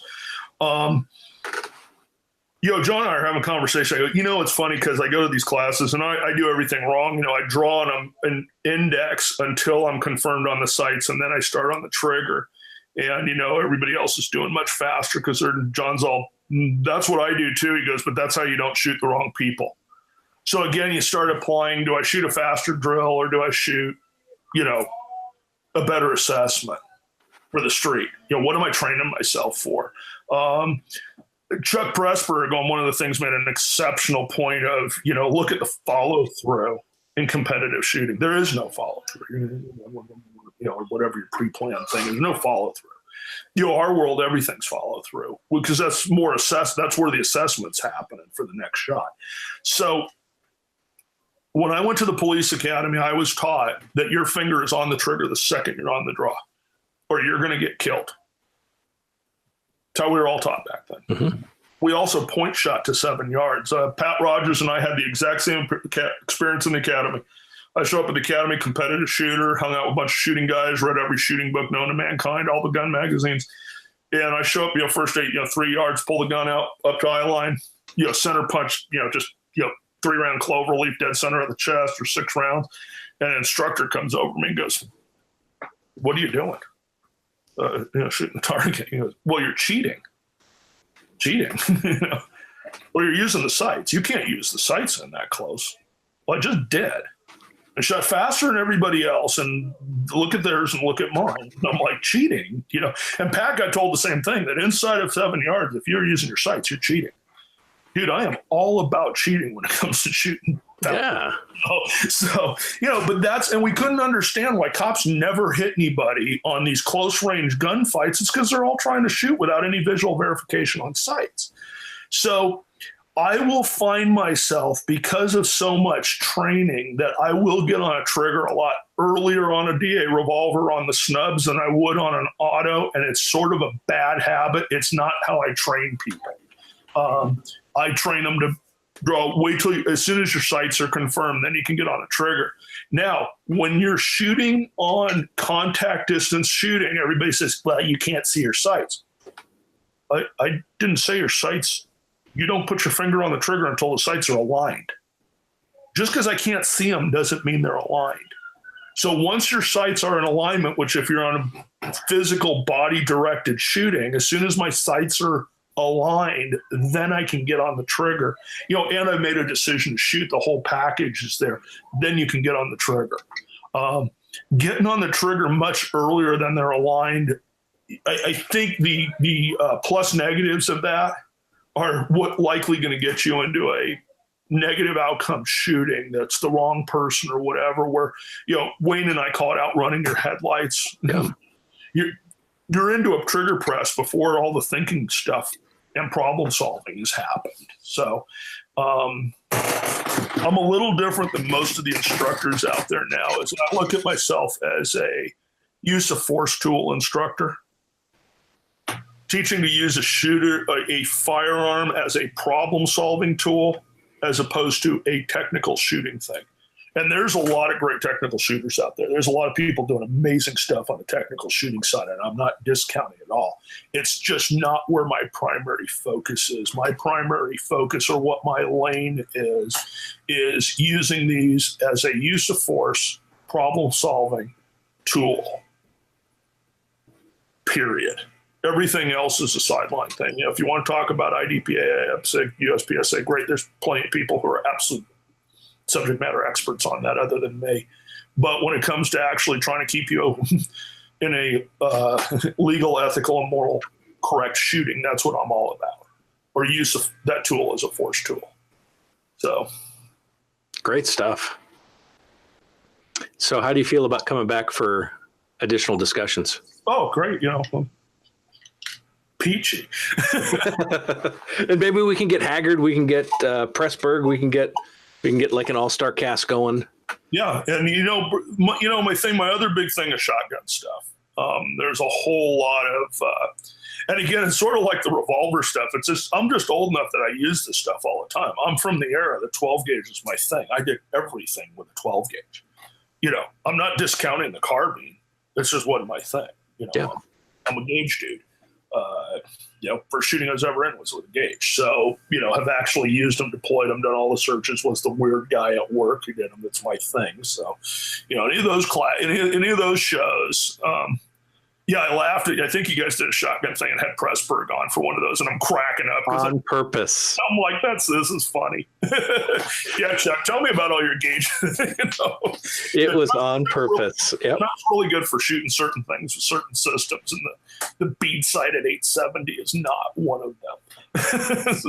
So I made the determination, or I just had the realization, you know, the shotgun is the least trained gun that I own. Everything else I'm much more familiar with, much more comfortable with. I found out Rob Hott is going to be in town at the end of the month. Signed up. I'm going to expand that experience. I'm looking forward to it. Rob's excellent. Yeah. I've done a couple classes with Rob. So yeah, Rob and I, you'll find there's a lot of everything we do is fairly similar, you know, not completely, but it's close enough for government work that there's not a lot of guys out there left who are good on shotguns. And it's not that they're not good because they're not out training and doing classes and whatever, is they lack the depth of personal experience on them, if that makes sense. It does. And, for somebody who's good, you know, basically teaching in basic home defense, shotgun is, you know, it's a thing. Okay. You know, if you want to get into offensive use of the shotgun where you are taking a shotgun to a fight, you probably need to go to people who have taken shotguns to fights, who have cleared thousands of buildings with gauges, who have taken down thousands of vehicles with gauges, who have worked them in those environments to get an understanding of how to deploy them in a manner where, again, the home defense shotgun is kind of like the snub. It's a get you out of trouble tool, as opposed to using a shotgun as a go to get into trouble tool. There's a big sort of philosophical difference on how you run the guns. So, and one of the things I'm doing now is I'm getting into it. It's because of my wife. My wife is a big, she was my own best friend in high school. We just recently kind of got back together a couple of years ago. And she's came off a ranch in Colorado hunting, upland bird hunting guide, taxidermist, clay, trap leagues and all that other. So she's really big on the wing shooting stuff, which I've never done. So now I've taken that up and I've learned a lot. But one of the things we're doing is I'm focusing on is starting to be able to teach people to run sporting shotguns in a defensive thing. You live in California or New York and stuff, you know what nobody ever cares about? Nobody cares about trap guns. You shoot anybody you want with a trap gun, nobody cares. And we get a lot of people out there shooting thousands and thousands of rounds a year at birds and clays. And then it's just sort of adapting what they're doing. They know how to aim and shoot. They can run that gun. We just got to teach them to run it shooting people, to save their family or defend their home. A lot of people in banned states, that's the solution, versus let me go dig my carbine out of the yard and then put it for my magazine. It's like, given a choice of some hacked up, weird, God knows what abortion of a gun that complies with some socialist utopian laws of what a gun should be. I'm sitting there looking at I just got my wife a Beretta 400 Extreme Plus. You can run that against humans. Does ducks and all that other stuff good, but you can run that thing pretty. It's the 1301 competition gun that's long barreled and camouflaged. That's the same. Gotcha. Yeah. Same gun. And right now the 1301 seems to be it. Yeah, that is the shotgun right now. So cool. Well, let's get some final thoughts. If there's anything you guys neglected to bring up or that you feel that we should bring up, make sure you plug whatever you feel like plugging. Chris, final thoughts, final plugs. Yeah, I'll go back to a minute to what Darryl was talking about with the negative outcomes thing. That more than anything has probably shaped my thinking on a lot of this stuff over the last couple of years. And I know anytime I bring that stuff up, people are just like, well, it's a training issue. It's a training issue. Everything is a training issue on some level or another. And the fact of the matter is, like, most people aren't going to train no matter how much we say they should or wish they would. I've got 180 some thousand subscribers on our YouTube channel. There are not even 180,000 people in this country who will get any kind of firearms training beyond what they are legally required to get to carry a gun, whether that's concealed carry class or hunter education class. If you look at some of the research that Carl Wren has done on this stuff, it's probably more like 5 digits, if that, like maybe even low 5 digits in terms of people who will actually seek out training. So, I wish that would change, and I hope that more people do seek training. But, like when we talk about like the Caleb Giddings bathtub curve for revolvers, I think that's a great analogy. That's like my go-to explanation for why I carry a snub, but I don't necessarily recommend everybody does. But the people on that lower end of the bathtub curve, I think that covers a lot more people than just like your random aunt whoever who needs a gun. Like there are a lot of guys out there who consider themselves gun guys. They own a lot of guns. They don't really shoot them that much, or if they do, they're not like every time they go to the range, it's like the first time they went to the range. You know what I mean? Like they're not improving. They're not studying shooting as a craft. It's not like a skill set they're developing. It's just a thing they do sometimes. Maybe you go to the range half dozen times a year and don't make any concerted effort at trying to get better. If you're just blasting holes in the target, you're not really getting better at shooting. And a lot of those guys aren't really that great at gun handling either. And that's, I think, another thing that we don't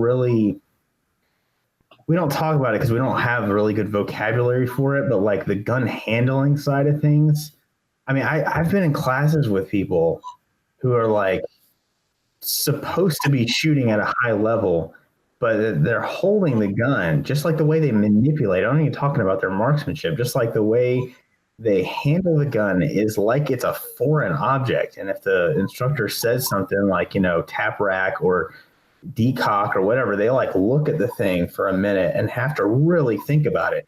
And I think some of that is just like an inherent skill. Like I am an inherently horrible marksman. Like everything that I've earned in terms of marksmanship ability, like I've had to work really hard for it.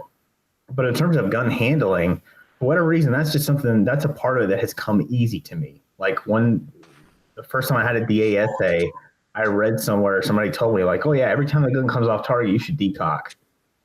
That's all like somebody said that one time and I just have decocked every time. That's a switch that I was able to flip, but work for everybody. A lot of people have to really think hard about it every single time. And when it comes to people who are, I don't know if you want to call it manual dexterity or mechanically challenged or whatever, like you have to know yourself and be honest with yourself. And if you're somebody who has even the slightest trouble with like picking up on some of that manipulation stuff, like a snubby revolver eliminates a lot of the potential for negative outcomes that can happen with that stuff. And it's hard to talk about because we're talking about people who think that they are squared away, but really when they're honest with themselves, maybe they could cut down on some of the potential for, manipulation errors, gun handling errors, administrative stuff, like just make it easy for yourself. Makes sense. Let me add one thing, what Chris just said. I probably overtalked this because it was my first time and I'm excited. No, this is good.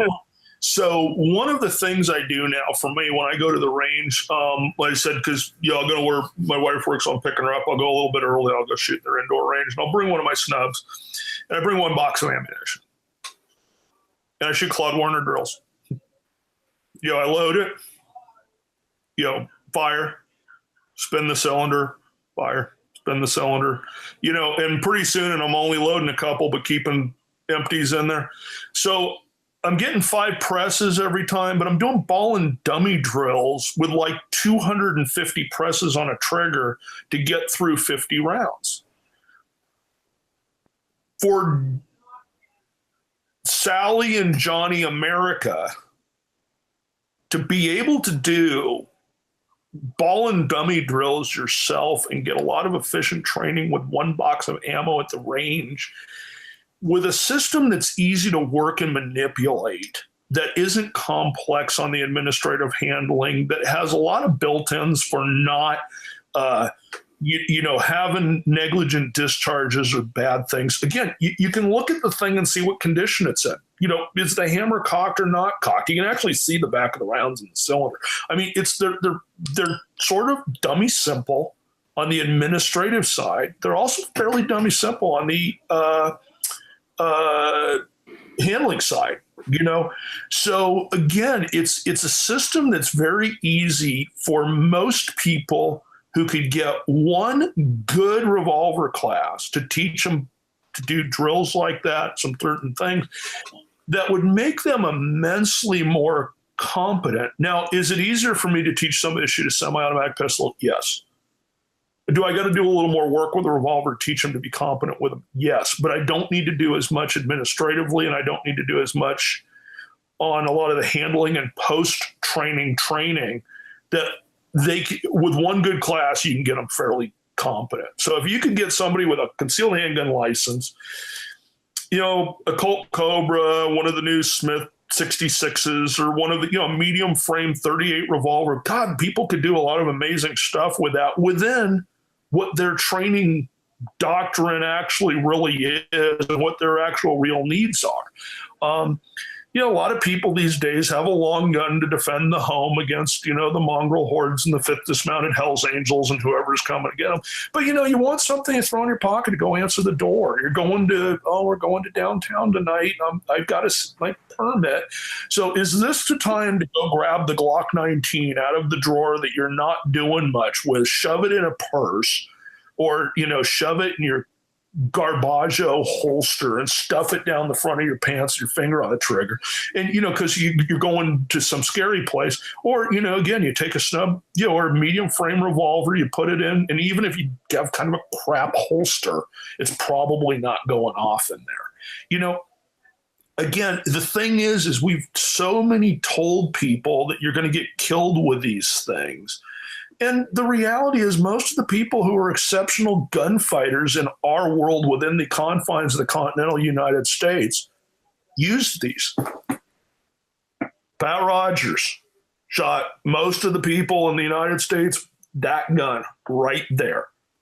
It's a Ruger Speed 6. There is nothing more vanilla and medium frame revolver than that thing. Again, it's not optimal to go get yourself into trouble. But again, if you can go to the range with one box of 130 grain full metal jacket, training 38, that's not going to hurt your hand. It's not going to throw stuff out that's going to hit you. You're not getting brass to the face. You're not having to sit there and have somebody who's trying to clear. Watch them clear on a public range. Watch people clear a failure to extract. Or, they call it a double feed. That's impossible. I got a jam, guns getting pointed at everybody. They're God knows what trying to get this thing apart. The revolver, it's pretty simple to figure out when it doesn't go bang. And you can, again, set it up to do ball and drummy drills all day long. People can set up very easy basic marksmanship stuff within a budget and within something they'll actually do. My wife that passed away was a perfect example, not a gun person, card carrying PETA member when we met versus, my taxidermist wife who ate venison for like 8 years straight. She had, married to a cop who worked nights, 3-inch Model 65 with a really good trigger in it. Go to the range once a year. Gun sat in her drawer from the second we were together till the second she died. And now it's my daughter's. And I use it for classes for a lot of women shooters to use. Real small grips on it, fit it. Yeah. And, she was kind of like most people. She didn't like brass coming out. She was, left-handed, cross-eyed dominant. She had all sorts of every shooting problem in the world that's hard to fit. And the gun's simple. It was easy it's loaded, it's not loaded. Again, think of how most people work. And then again, for the monster studs of the shooting world, give you a system. They'll give you a sub 1 second draw every day of the week from surprise. As long as your situational awareness is there, that you have your hand in the pocket, what's nicer? You're walking down some crap area. You're situational aware. I'm in a crap area. You get your hand in your pocket. You're not sitting there prepped on your shirt, ready for your, here's my AIWB draw with my special AIWB draw shirt and my, fingers hooked underneath it that everybody's going, what the hell is wrong with that dude? Versus a relaxed person who's walking around with hands in their pocket and, doing their thing. So, again, it serves a purpose for sort of a novice gun real well and an expert gun real well. And then there's sort of the middle that gets a little mushy. So, I think the, what do you call it? The jersey that they wear with all the brands on it probably gives it away as well. Yeah, there's going to be that. Yeah. It says Safariland and Lucky Gunner and yeah. Hey, Lucky Gunner's okay. You can wear as much Lucky Gunner gear as you want, right, Chris? That's right. No one knows who we are. So I send everybody to Lucky Gunner. Like I said, that YouTube stuff. Yeah, everybody. Yeah, I want to learn about that. Go to Lucky Gunner. Don't look at anything else on YouTube. Start there, so you don't get all messed up right out of the gate. So Chris, any further things that we missed? And then don't forget to plug everything that ever existed. Nothing else comes to mind. Of course, you can find lots of revolver goodness on luckygunner.com/lounge. I think there's actually at the top of the page, there's like a category for revolvers. So you can find all of our revolver stuff kind of in one spot there. And I'm sure if you type in Lucky Gunner revolvers on YouTube, you'll find a lot of it there, but you won't see stuff like articles that Darryl has written for us because they're not on YouTube. They're on our blog. That's right. If you want to see our gel testing stuff, that's at luckygunner.com/labs, and buy ammo from us. Federal 148 grain wad cutters for your snubby. Yep. What about 327? What about 327? Should they be buying that too? You know, I have not had a ton of trigger time with 327. I'd like to try it out some more. Based on the limited gel testing I've done, it's basically like the gold dot is like a 124 grain 9mm gold dot, just a whole lot louder. So if you don't mind being completely deaf after you shoot a guy, you don't get the really cool muzzle flash with it because it's flash suppressed powder. But out of a snubby, it seems to have pretty good ballistics. It still is, it's going to hurt. Not as bad as like a 357, but it's definitely not pleasant. I'm really curious about like a 3-inch SP101. That might be just about like the weight where I would consider a 327 for actual serious use. But then it's in that weird area. It's almost K-frame size. I'm like, wow, why don't I just go and get the real thing? But I might experiment with that, especially if Henry Rifles comes out with a 327 lever action with their side loading gate. That would be my ultimate hipster rifle. So, do you have a connection to Henry? No, they have a 327 lever action, and they just started making their lever actions that actually load from the side instead of from the top of the tube. So when they meld those two features together, I will reach ultimate hipster status. Perfect. and you're actually pursuing that?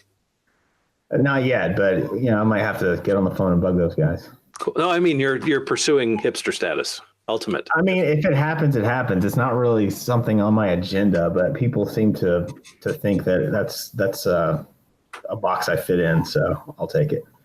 Man, you know what? Maybe we need to do an episode and include the two of you, and then we'll add a couple others talking about non-standard. Maybe even not.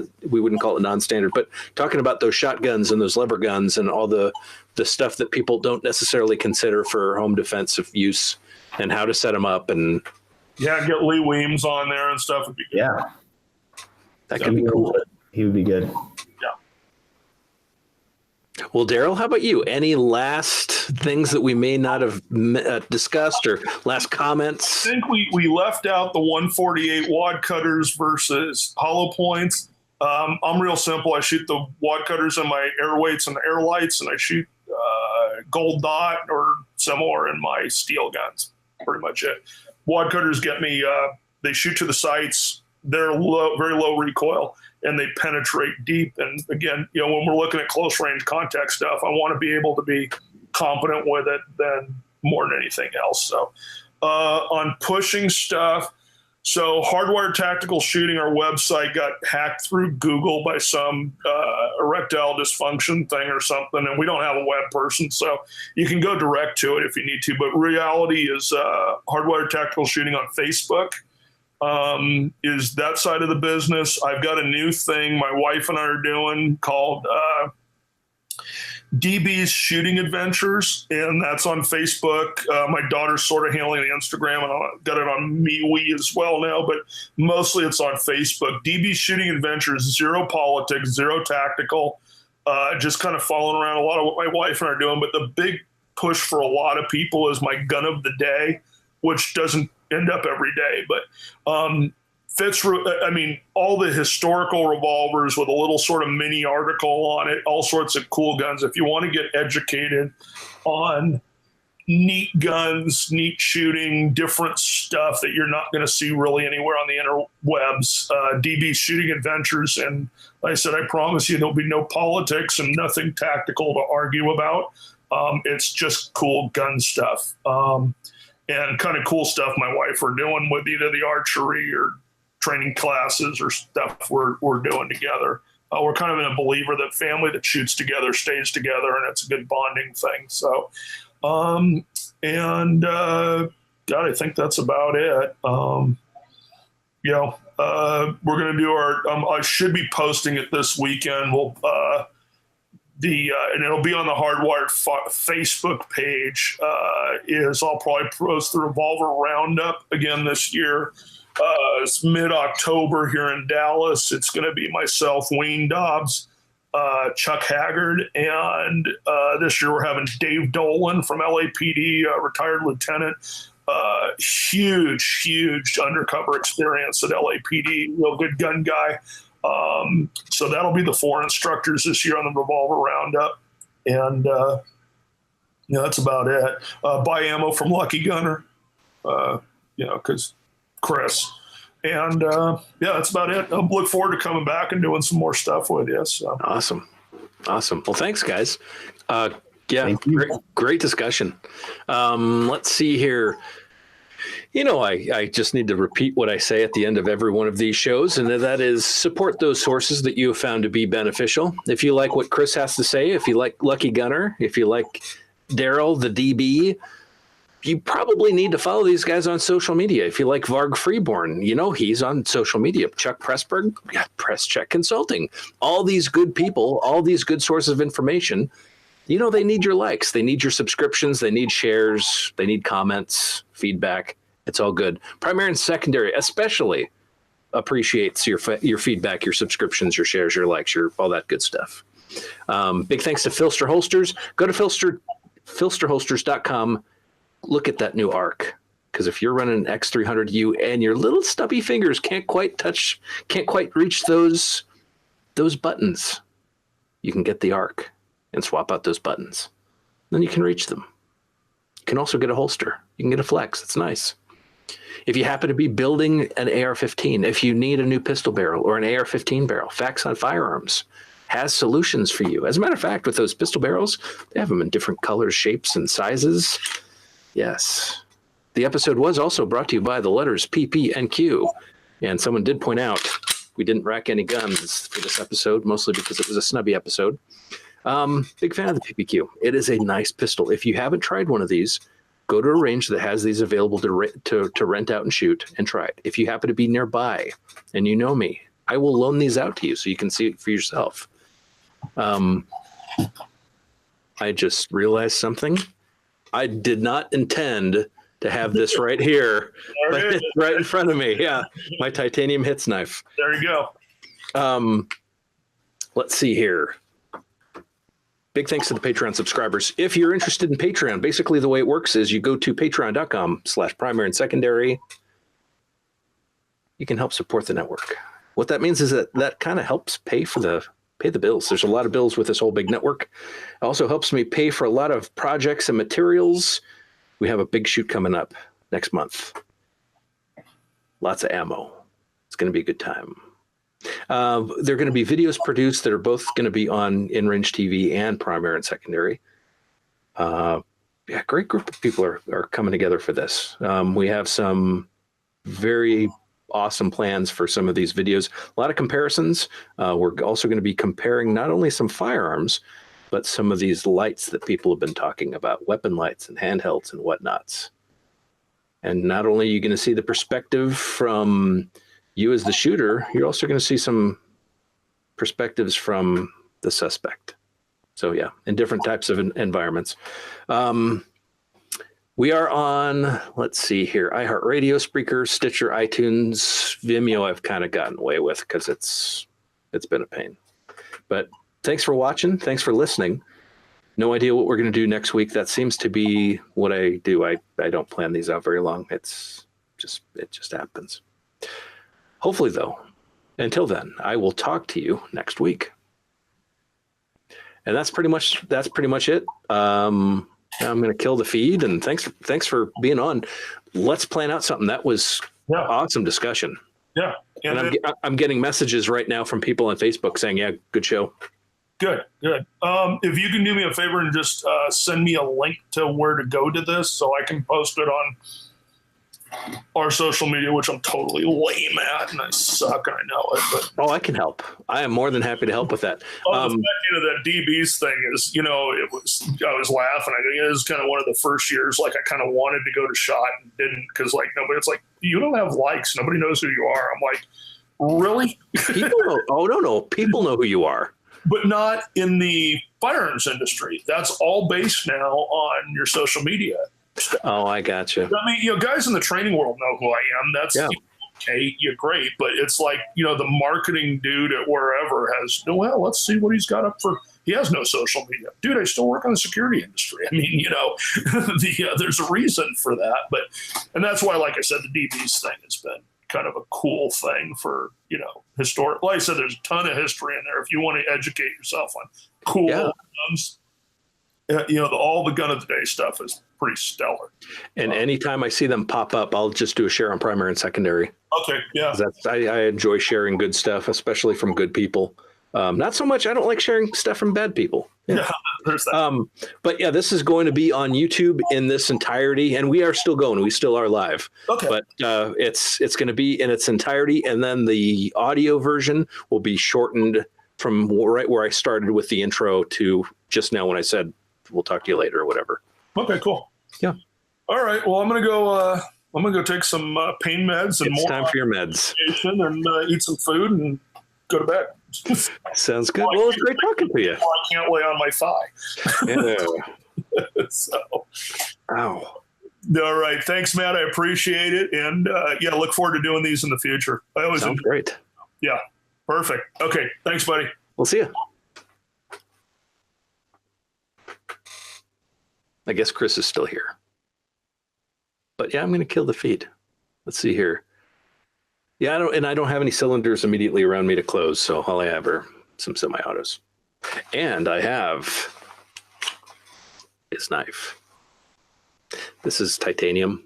It's the Hits knife from Joe Watson. I've had this for a number of years. I don't know how many years I've had it since it. I think I got it when it first came out. Cool, light, little handy knife. I'm going to go eat some dinner, though. So see you guys later.